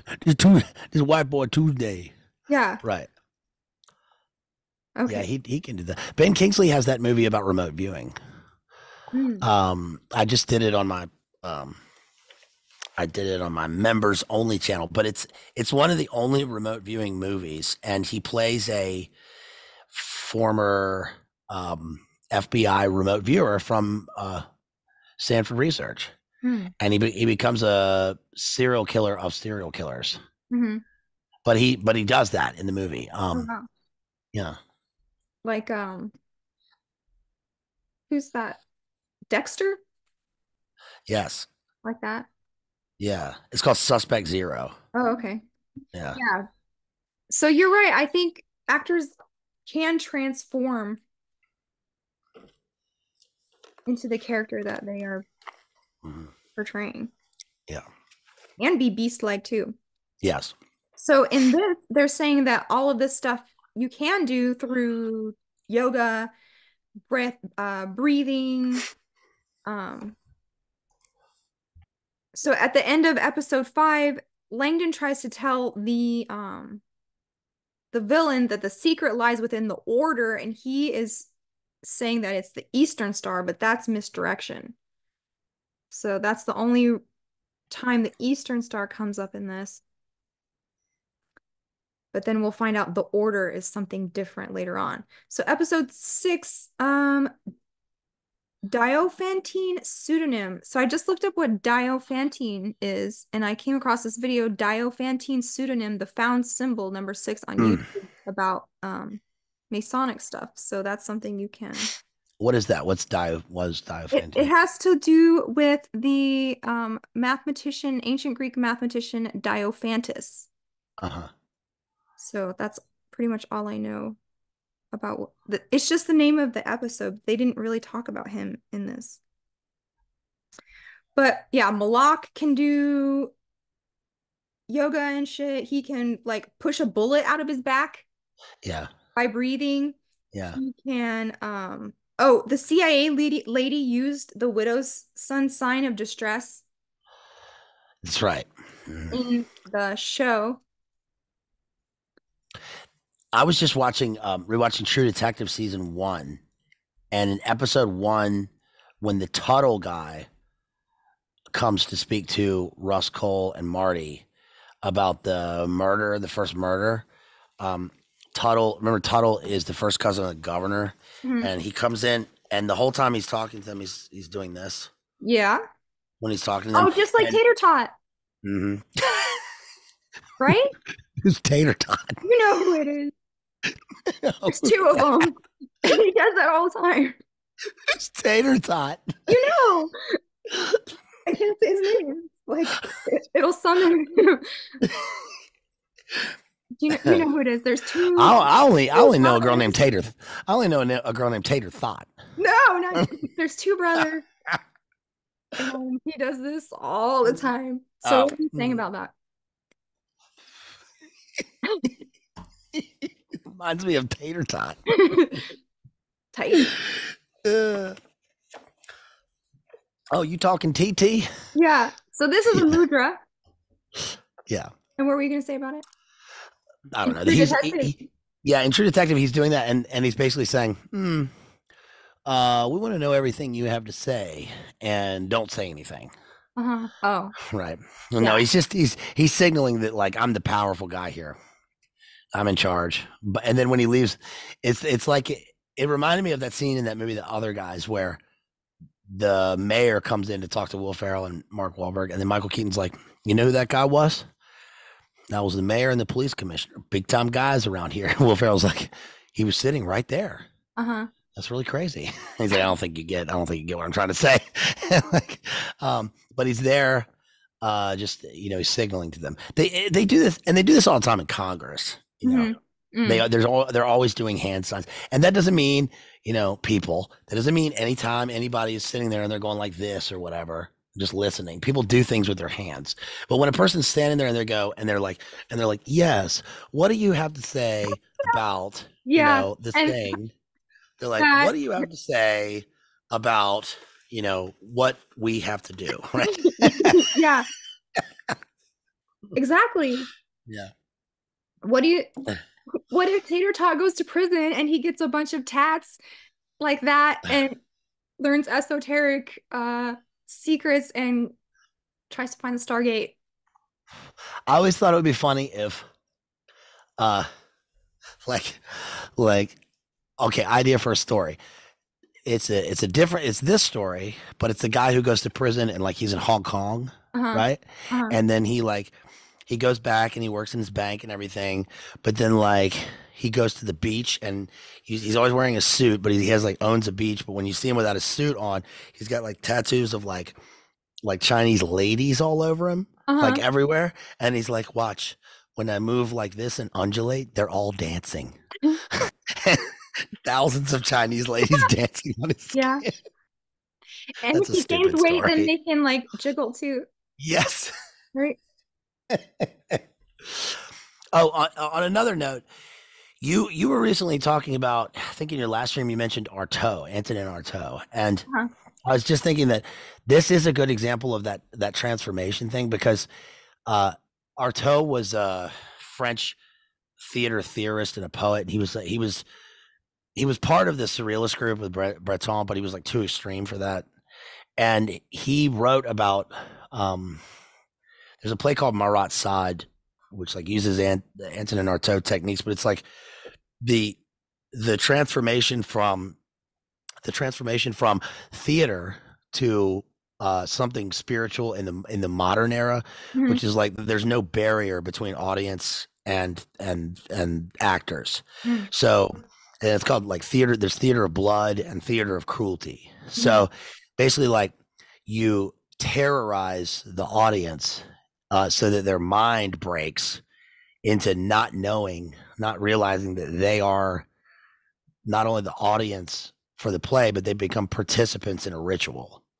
And so, like, it's basically like, when you go and see a play when you're like in middle school and Mhm. like, oh, the actors are, you hear one of the characters speaking, oh, the actors are behind me now. They're in the audience. And it's that Mhm. like, it's a cheap trick.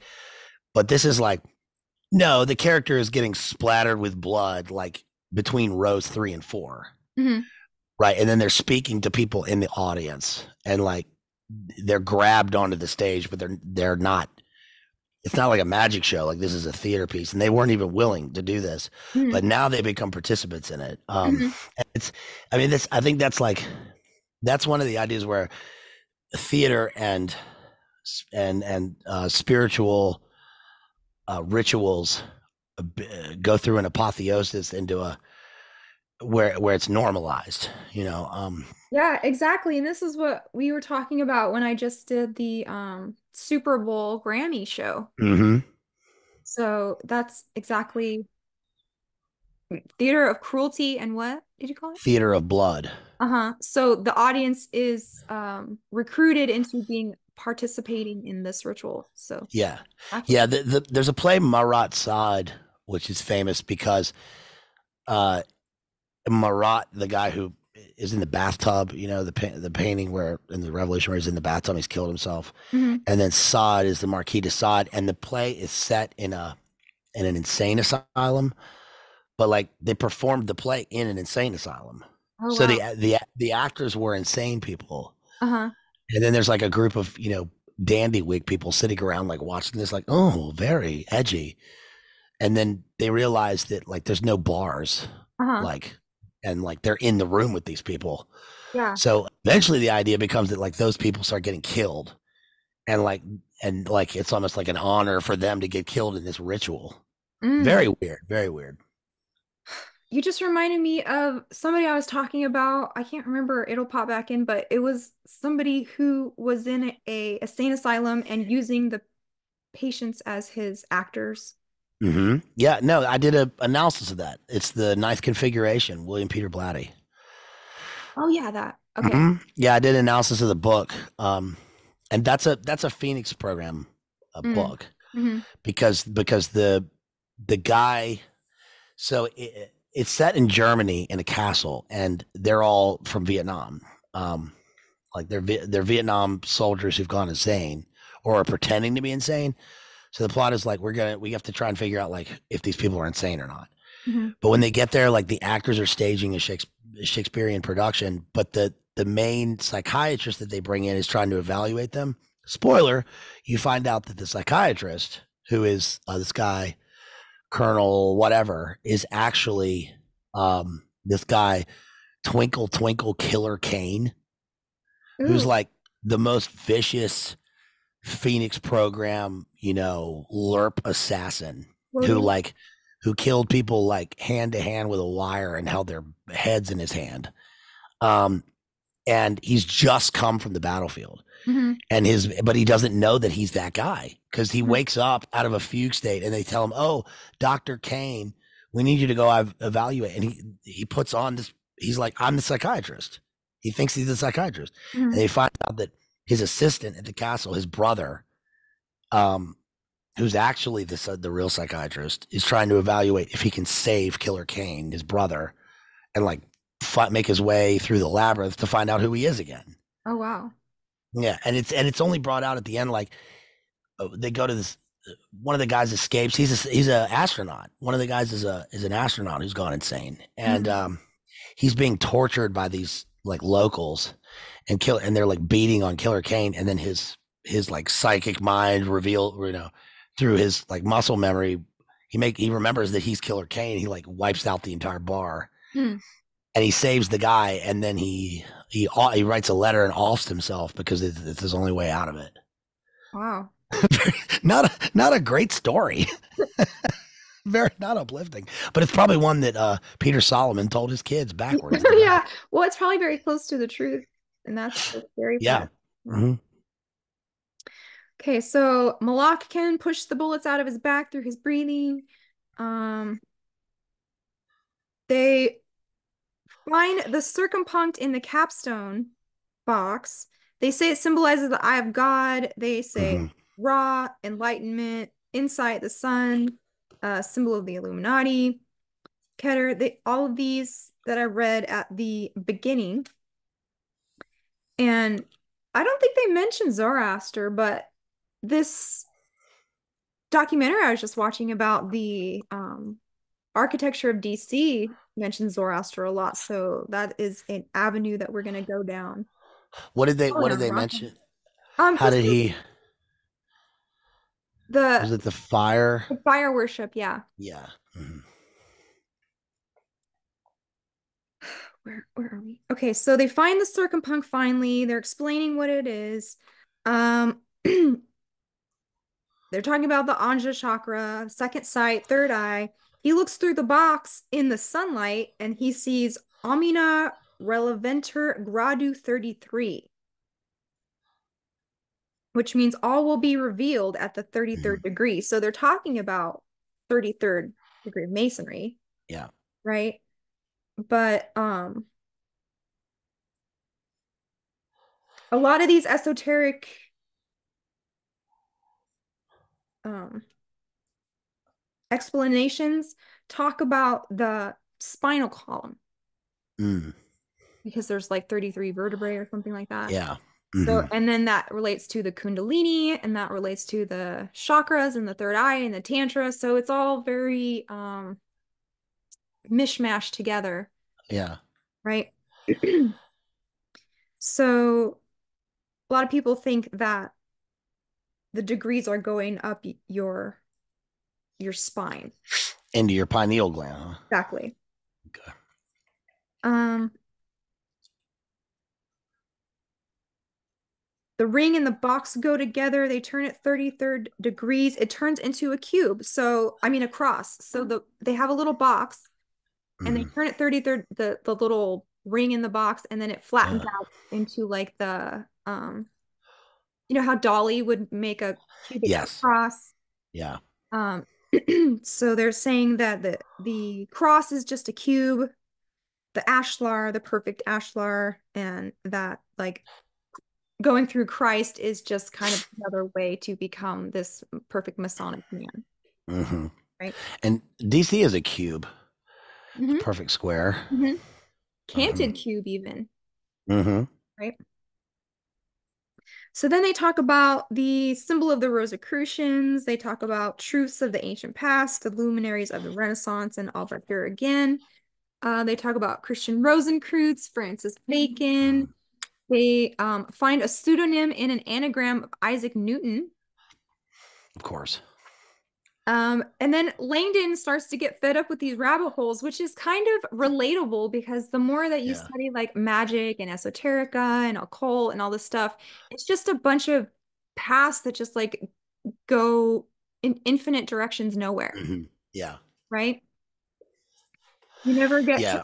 any kind of like peace or morality or how to actually live your life or something that helps you practically in your day-to-day existence. It's always just like nebulous and out there. And if you just learn one more secret, then you'll have this the clue or the piece or the missing puzzle, the Yeah. lost word or the lost symbol. If there's always one more thing to know before you are enlightened. It's also relatable in the sense that you know, when do you ever meet somebody and they go, "Oh, you're into sea theories? Oh, me too. It's my favorite hobby." Uh-huh. Right? And you go, "Okay." I'm always like, "Do tell." Yeah, Right? you And don't they're say. Yeah. yeah, yeah, yeah. Wow, that's wild. And they'll say Yeah. something like, they'll be like, "Have you ever heard of the Big Nine before?" Uh-huh. And you're like, "No, what are you talking about?" And but and also the fact that when you just read all the time, or when eh, I guess when you walk through the Stargate in a sense, it's like, um, you know, uh, you'll talk to somebody and you'll be like, "I'm sitting here, man. I'm listening. I'm watching the, Smashing Pumpkins documentary or something," and then somebody will be like, "Did you know Billy Corgan is a Satanist or whatever?" And you're like, "Look, man, I'm just trying to watch a thing. I know, or whatever. I just want to be able to listen to music in peace, man. Like, and not, I can still live my life. I can Hmm. still enjoy things, Hmm. because otherwise it's not, you're not living anymore. You're just waiting for the next thing, which mirrors the sort of infinite rabbit holes of the stuff, which is intentional, obviously, Yeah. but it's like, okay, okay, I get it. I get it. I get it. DC is a giant cube, and there's a pentagram and a diamond formation, and a Sephiroth, and it's the streets, and there's a reflecting pool and the giant phallic symbol, and yeah, these are sick people. Like, I got it, but I still can go there, and I can like walk around, and like like a dad with his kid can like go to the Washington Monument and be like, "That's the Washington Monument." Like, Hmm. you can still see things, Hmm. but yeah, I agree. I get it, but Langdon's problem is like, he doesn't put any stock in any of it anyway. Right. His The only thing that matters to him is like, "Oh, I saw this on a Neolithic slab," and that's what it is, right? So he has physical evidence and how they relate to one another. He doesn't care about what they mean. Hmm. So like, when they're looking for the capstone and the pyramid and all that, he's like, "No, but the ancient texts say that the capstone is 33,000 feet high. This couldn't possibly be it, right?" They Hmm. say that he's not willing to make any jumps or like see anything um symbolic in the symbols that he's looking into, which is part of his revelatory process, I guess, in this thing. Yeah, because he's a staunch agnostic materialist. Yeah. So stupid. I was thinking about this the other day though, like everyone loves the democracy, right? That we have Hmm. through Yeah. this illumination, and it was obviously um come to us from like the French Revolution and Yeah. German occultism and the Bavarian Illuminati and like 1776 and all, the whole shebang, right? Yeah. So everyone is in this cult of democracy, and you even hear them saying our democracy is under attack. Yes. It's our sacred thing. Hmm. But you can get a lot of bull crap out of democracy too. So I was thinking like Taylor Swift. Lots of Uh-huh. people are turning on her, Yeah. right? But she is democracy in action. So she's the biggest Hmm. star. Yes, there are things behind her propelling her, but no one's making you buy concert tickets. Like Yeah. people have voted that she is evidence of democracy, even though a lot of people think she sucks, Uh-huh. right? Yeah. Yeah. Yeah. The newest thing with her is that she is the she's what has set in motion this thing that's going to be like, all these stories on like how deepfakes are harming regular people, right? Which is like years and years after deepfakes. And there was a thing that I saw the other day where they did this like this documentary. It's almost like a news piece, like, but PR thing about. They were like streamers, and they were like, "My rights were violated because they made a deep fake image with my face on it," and Mhm. you're like, "But that was just a Photoshop that they made. It was just a Photoshop," and it was like, "No, people do that all the time." But what they're doing is they're saying, it's just new laws and new things that will end up protecting the the power structure instead of the normal people, but it's all used because of the thing that happened to Taylor Swift, Mm-hmm. right? Mm-hmm. Which is the prawn thing. Mm-hmm. But like you said, she's democracy in action. And but So, but even when they talk about our sacred democracy, you're using the language of religion mm-hmm. to talk about uh, this thing that supposedly has no religion, right? Mm-hmm. So it becomes an era. So Langdon is also that guy, Yeah, right? yeah, Yeah. exactly. So no one ever talks about how democracy can be co-opted and used and turned against people. Uh-huh. They think it's just this like self-evident like axiom of truth that like that is the best way to have a civilization is like pure democracy. I don't know. That was just a little tangent that I was thinking about. Yeah. So then they're talking about new Genesis. Um, they are talking about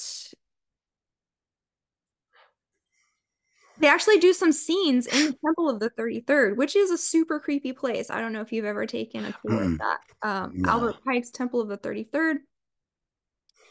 It is got the two sphinxes outside that look like the freaking sentinels in Neverending Story. Oh no. Yeah, Yeah. it's got those guys out there, and it's got Albert Pike buried in there. So they're doing these scenes in there, and they call the lodge room a kaleidoscope of culture. And the son, the villain, the Malak, he says, "Why do you need a brotherhood when you have a family?" So the Eddie Izzard Solomon character was trying to bring up his son Yeah. to be a master mason just like him, but he was never good enough. Um, it's very Freudian also, and he came to hate the Freemasonic Brotherhood because it was a replacement for his actual family. In the TV show, Eddie Izzard, like when they rescue him in the second act, he's got his hand missing, remember? Because it was like the hand in the first scene that was cut off. Yeah. And he's like walking around with his bloody stump, and it's really hard to watch. Like all of these scenes with his stupid stump hand. It was really, I don't know Yeah. what they were thinking. Yeah. He's Darth Vader. Oh yeah. Good Yeah. point. Yeah. The Masonic the isn't that in the will cut off your hand, right? You wear the blindfold, they'll cut off your hand. It's on the flag of Ulster, of Northern Ireland, Oh the bloody yeah. hand. They'll do a bunch of Um, things. They'll cut out your mhm. entrails and throw them over your shoulder and let the birds eat Mm, you and all of that. yeah. Sounds So wonderful. yeah, it's a fun brotherhood to be a part of. It's making good men better. Okay. So this episode, they're talking about the CIA is keeping Malak as an asset to get that capstone back. They flash back to Zachary Malak in Turkish prison when he becomes Tatman with his prison daddy, who can take his pain away with his chi and his Reiki. We talked about that. He was the Semyaza was the mentor. They talk about the birth, death, rebirth. He says the Knights Templar once stole the ancient wisdom from the land of Turkey. So this Mm, is kind of a weird place they're taking it. Um, Prison Daddy says that, the Knights Templar came through the Crusades and they stole all of this magic secrets and ancient wisdom, these psychic commandments, they call them, from Magi in Turkey. And they say once they learn these, they can transform man into God. Then, they tell the little story of the Templars becoming the Freemasons. The mom, she doesn't really play much of a role in this. right. I don't remember her in the book at all. In the Yeah. show, she is just kind of like losing it the whole time because her son's in a Turkish prison. Mm, The prison daddy like nearly beats him to death, and that's his like death and rebirth because they think he's dead, and then he escapes through the morgue, which is his rebirth. Zachary becomes Moloch. He gets his reconstructive surgery. He hits the esoteric books. He takes his steroids, goes to the gym, becomes that dude in the cell with J-Lo. Okay. Do you remember that? The the guy in the mines prison in that No. movie, The Cell? Oh, yes, yes. So that's what the villain in this is like becoming Mm. the god that can transform things because he is the mind. He's like, I'm Vincent D'Onofrio, and I live in a farmhouse. I'm gonna Yes. fry your entrails on a pig's pit. That's Well, horrible. and it's weird that it comes through trauma. Like both of these Hmm. villains are made Yeah, through like family trauma and neglect and all of this. So he becomes that dude. Um, and he can keep things in his skin. So he can use his yeah, skin as a little pouch and then like breathe it out. yeah. Very Crowleyan. This whole thing is very Crowleyan. You Yeah. know, you uh transform into a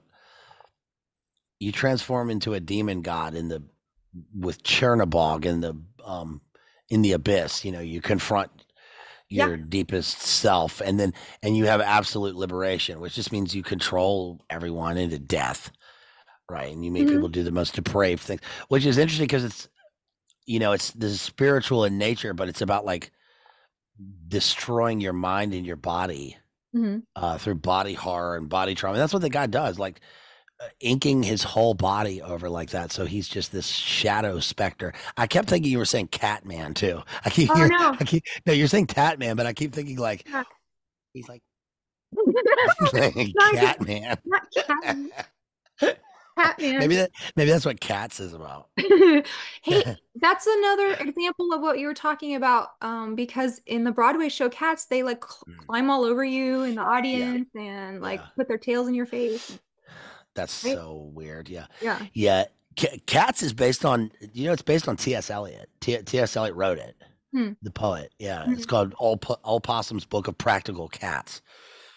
But I just imagine that because, T.S. Eliot is like Lloyd's Bank Harvard guy, Mhm. establishment poet.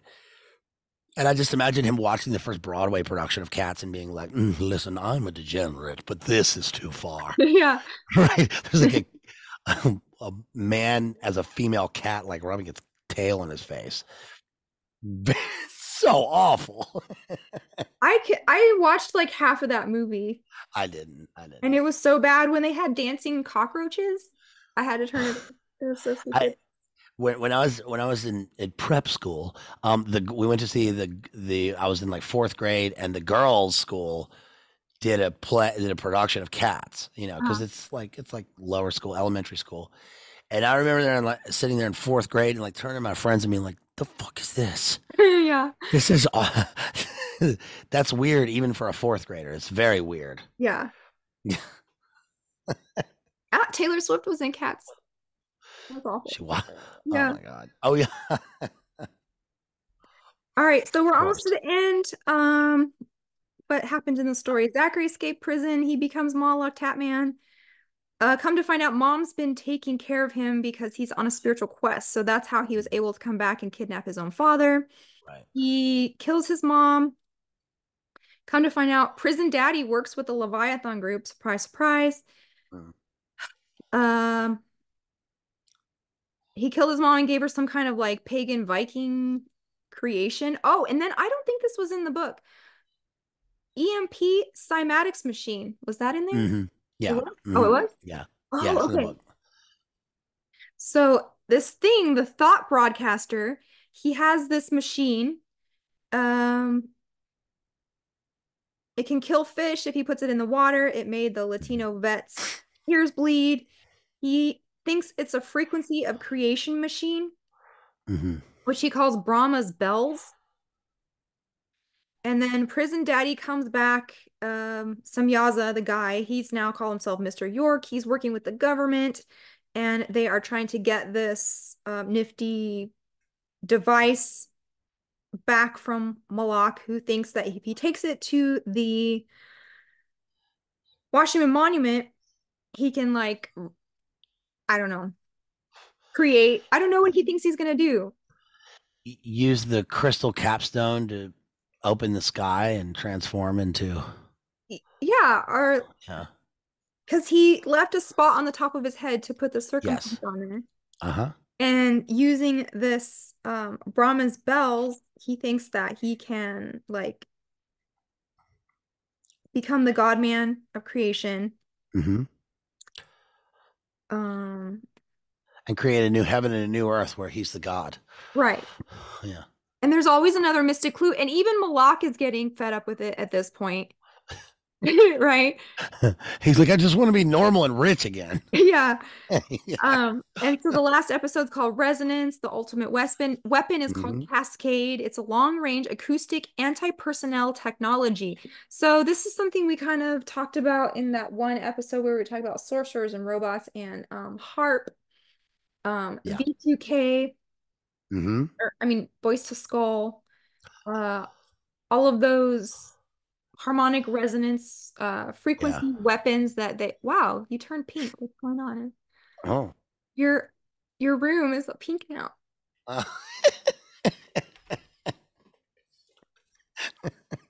I don't know.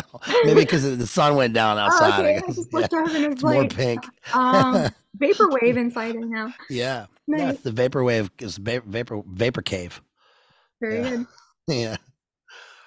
No, that V2K thing is interesting. Remember, there's that guy, Dr. Robert, I forget, the guy who talks about how they use the voice of God technology, Uh-huh. right, Yeah. in Iraq, and Yeah. they broadcast the like ultra low frequency at the Republican Guard in the desert and told them, "This is Allah. Lay down your weapons." Yeah. They all laid down their weapons and ran away, and then they people kept discovering like uh the Americans in their Humvees, like with their eye, like no eyes. Hmm. They had no eyes, and like their like brains had been melted out of their skull. They were shrunken, Ooh. and they were like, "What is this?" And the guy was like, "It's very simple. It's a technology I invented. It's psychotronic warfare. Where they emitted these ultra frequencies, and it like melts your insides." Ooh. So that's what this guy wants. Yes, this is what Moloch has in his Yeah. possession now. Mhm. Didn't they do that in the Vietnam War too with like Mhm. blasting from Yeah. helicopters, like classical Wagner and stuff like that to Yeah, scare? I think that that's because they tell the story of that. That's how they got Noriega out of his compound in Panama. Uh-huh. But the story they told was like they have the Wagner thing in Apocalypse Now and all that. Hmm. Um, and they the story was that with Panama, I remember this from the time when they did it, that they blasted the decadent American music. They were playing Skid Row, 18 in Life on repeat, and Metallica. Hmm. And so he went crazy and came out of his compound. I'm like, first of all, that doesn't happen, right? If you're, it doesn't matter if you're Noriega, right, and you're in your compound with like millions of kilos of cocaine or whatever with your homeboys, and the CIA is coming to get you, playing Skid Row on repeat is not going to make you go crazy, right? You're already, it doesn't matter. You, it's, they're probably circling in black helicopters and shooting low frequency or high frequency at them, like in remember that was the second stage of Leave the World Behind, right? They're Hmm. standing outside and they hear that pitch and that frequency, and then the guy's teeth fall out. Hmm. That's like Havana syndrome or whatever. That's we're gonna do this so that you leave your house because your house is a receiver, Hmm. so it just echoes. Then it melts up your brain pan. So you were just talking about TIs in one of those last streams. Yeah. So it's like the guy leaves and he's like anything to make this stop. Mm. Yeah. So and this is what Moloch has at the George Washington Monument. Um, his sound can create patterns and symbols. They're still trying to get Peter Solomon, to tell them where the portal is. He thinks it's at the monument. Um, Uh-huh. and then they go back to this memory of Zachary and a dead owl. I don't know, Hmm. it kind of was like Bohemian Grovey to Yeah. me because he like killed the owl because he didn't know life and death. Yeah. That's And weird. yeah. Yeah. And then he had that owl tattoo. So Moloch brings the weapon to the monument where he thinks it will play the frequency of creation and reveal the lost symbol. and open the portal and the wisdom will come into him. Yeah. Then Malak kills Prison Daddy. He uses his chi to heal his sister's arm. He says, when we are in tune with the vibration, our consciousness touches the source of knowledge and we remember. Ooh, wow, deep. He's got to explain it. Make sure you read the directions before you do this. Right? Only in a few people's hands can this power be. Yeah. Mm-hmm. Can't trust everyone with this power. Yeah. When he turns the device on, it shows the flower of life in the puddle. A triquetra and a trinity. They talk about how the power of the mysteries relies on sacrifice, and he wants to be sacrificed like Isaac on the portal. Yeah, it's like, bro, you need to just go to church. Right? All right. Put the book down. The sacrifice is over. Like we've had the sacrifice. Exactly. Right? Yeah. You don't need to do any of this. It not only is this weird, okay, like super weird, okay, but it just doesn't. You don't need to do this stuff anymore. You're you're already in hell. This guy's already. I mean, he's painted himself with the brimstone fumes. You're not going to kill your dad and make it. I don't. But I guess that's what he wants. Well, he wants his dad to kill him. Like the Bible story.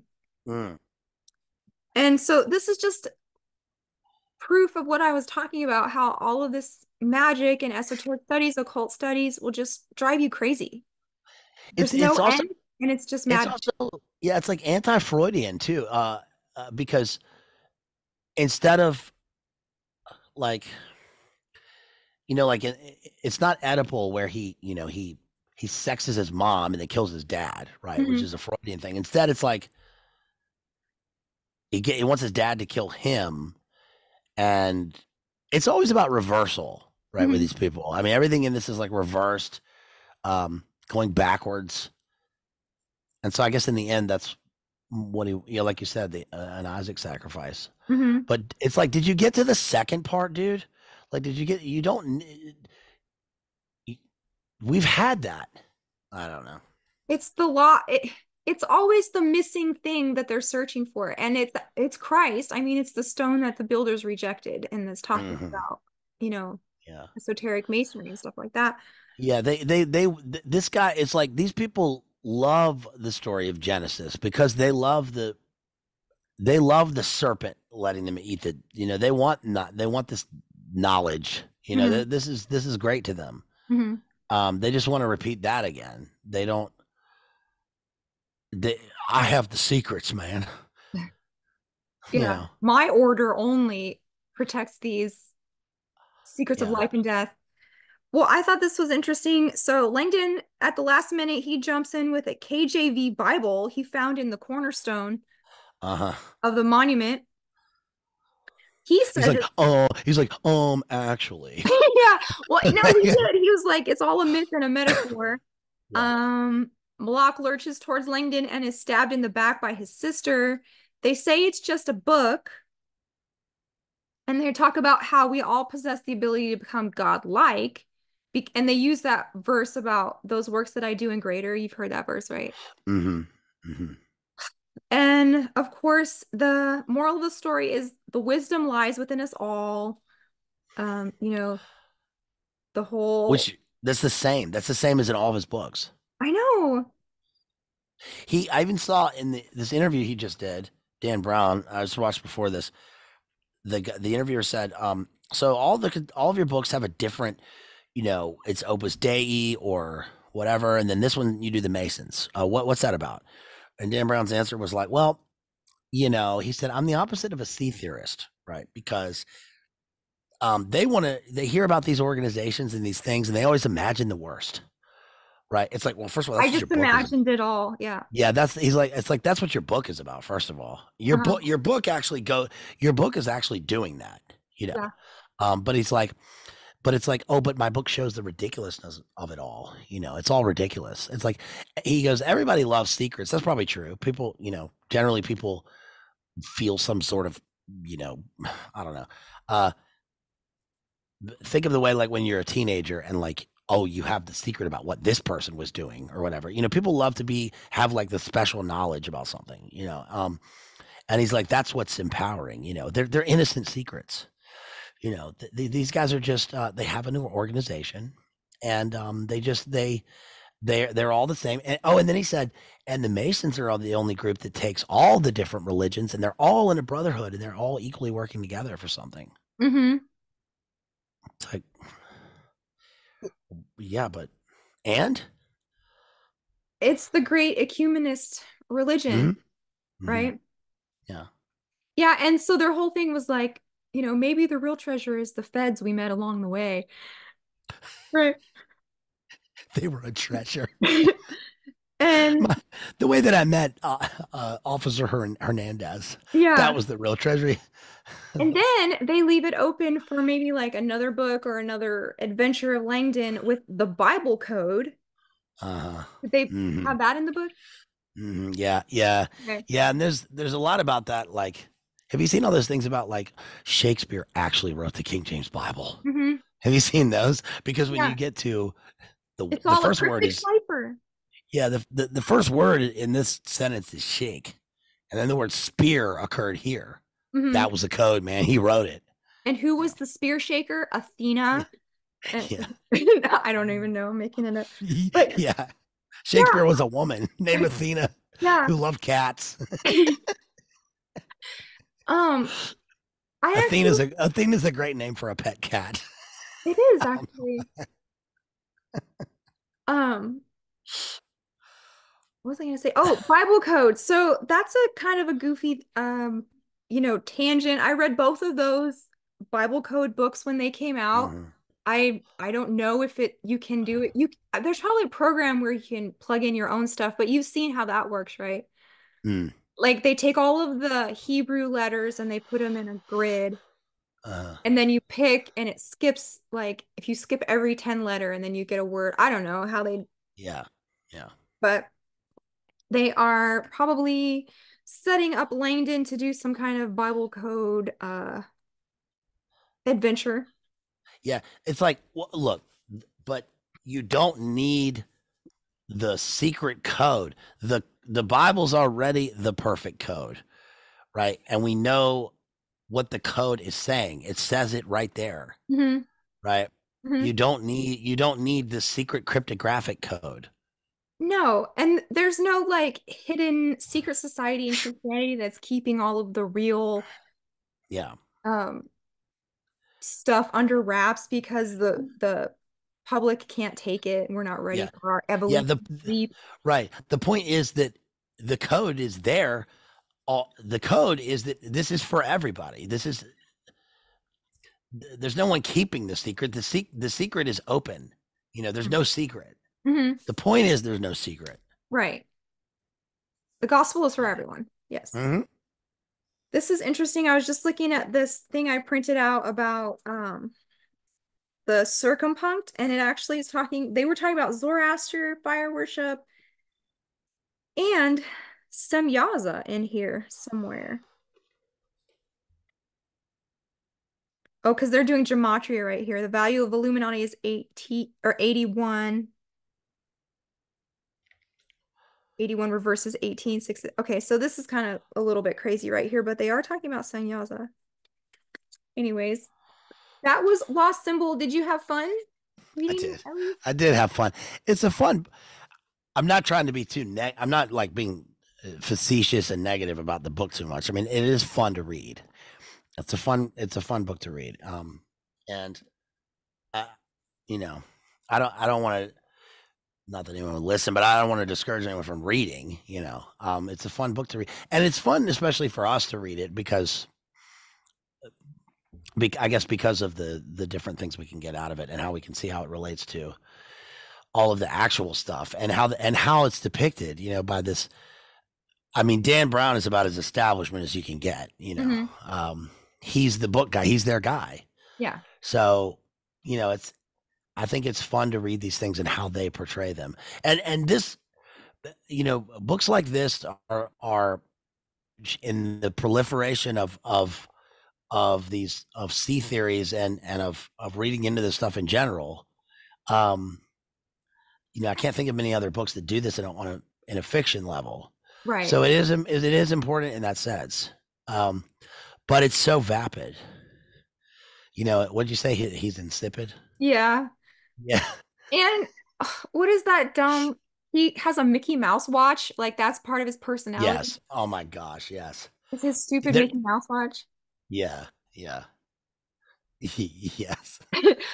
It's almost like, have you read Twilight? Like actually read the book No, I Twilight? haven't. But I talked about how I saw the movie with my sister made me see the movie. Uh-huh. And then I went back and saw the movie again because I was like, I'm supposed to hate this movie so much, right?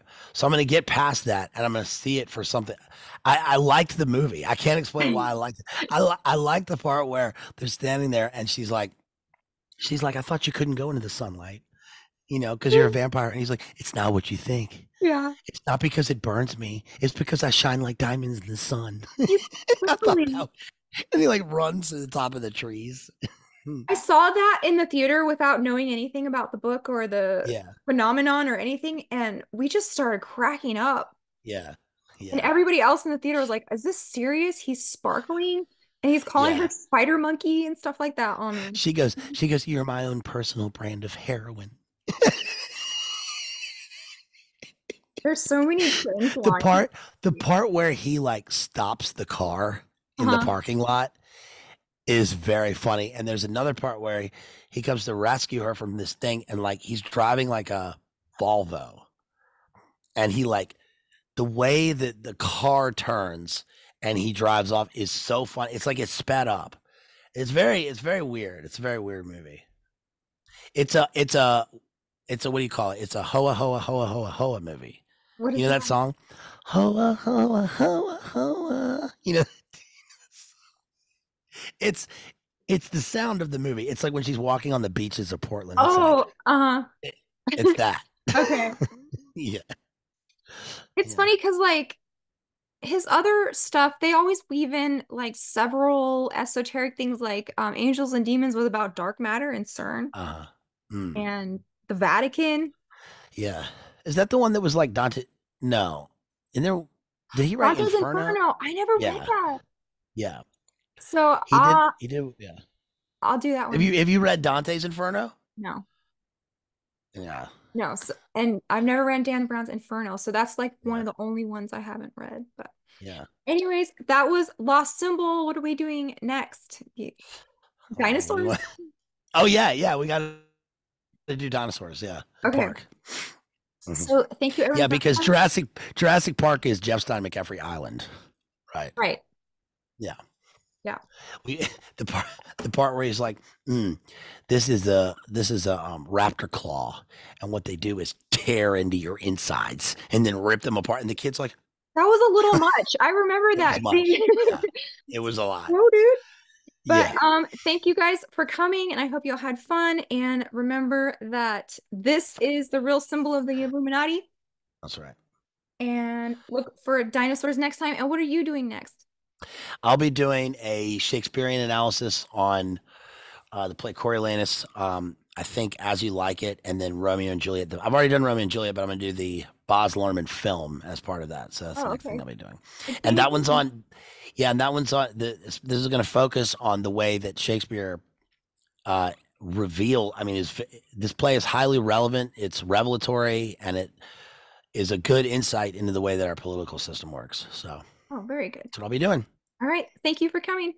Peace. Thanks, y'all.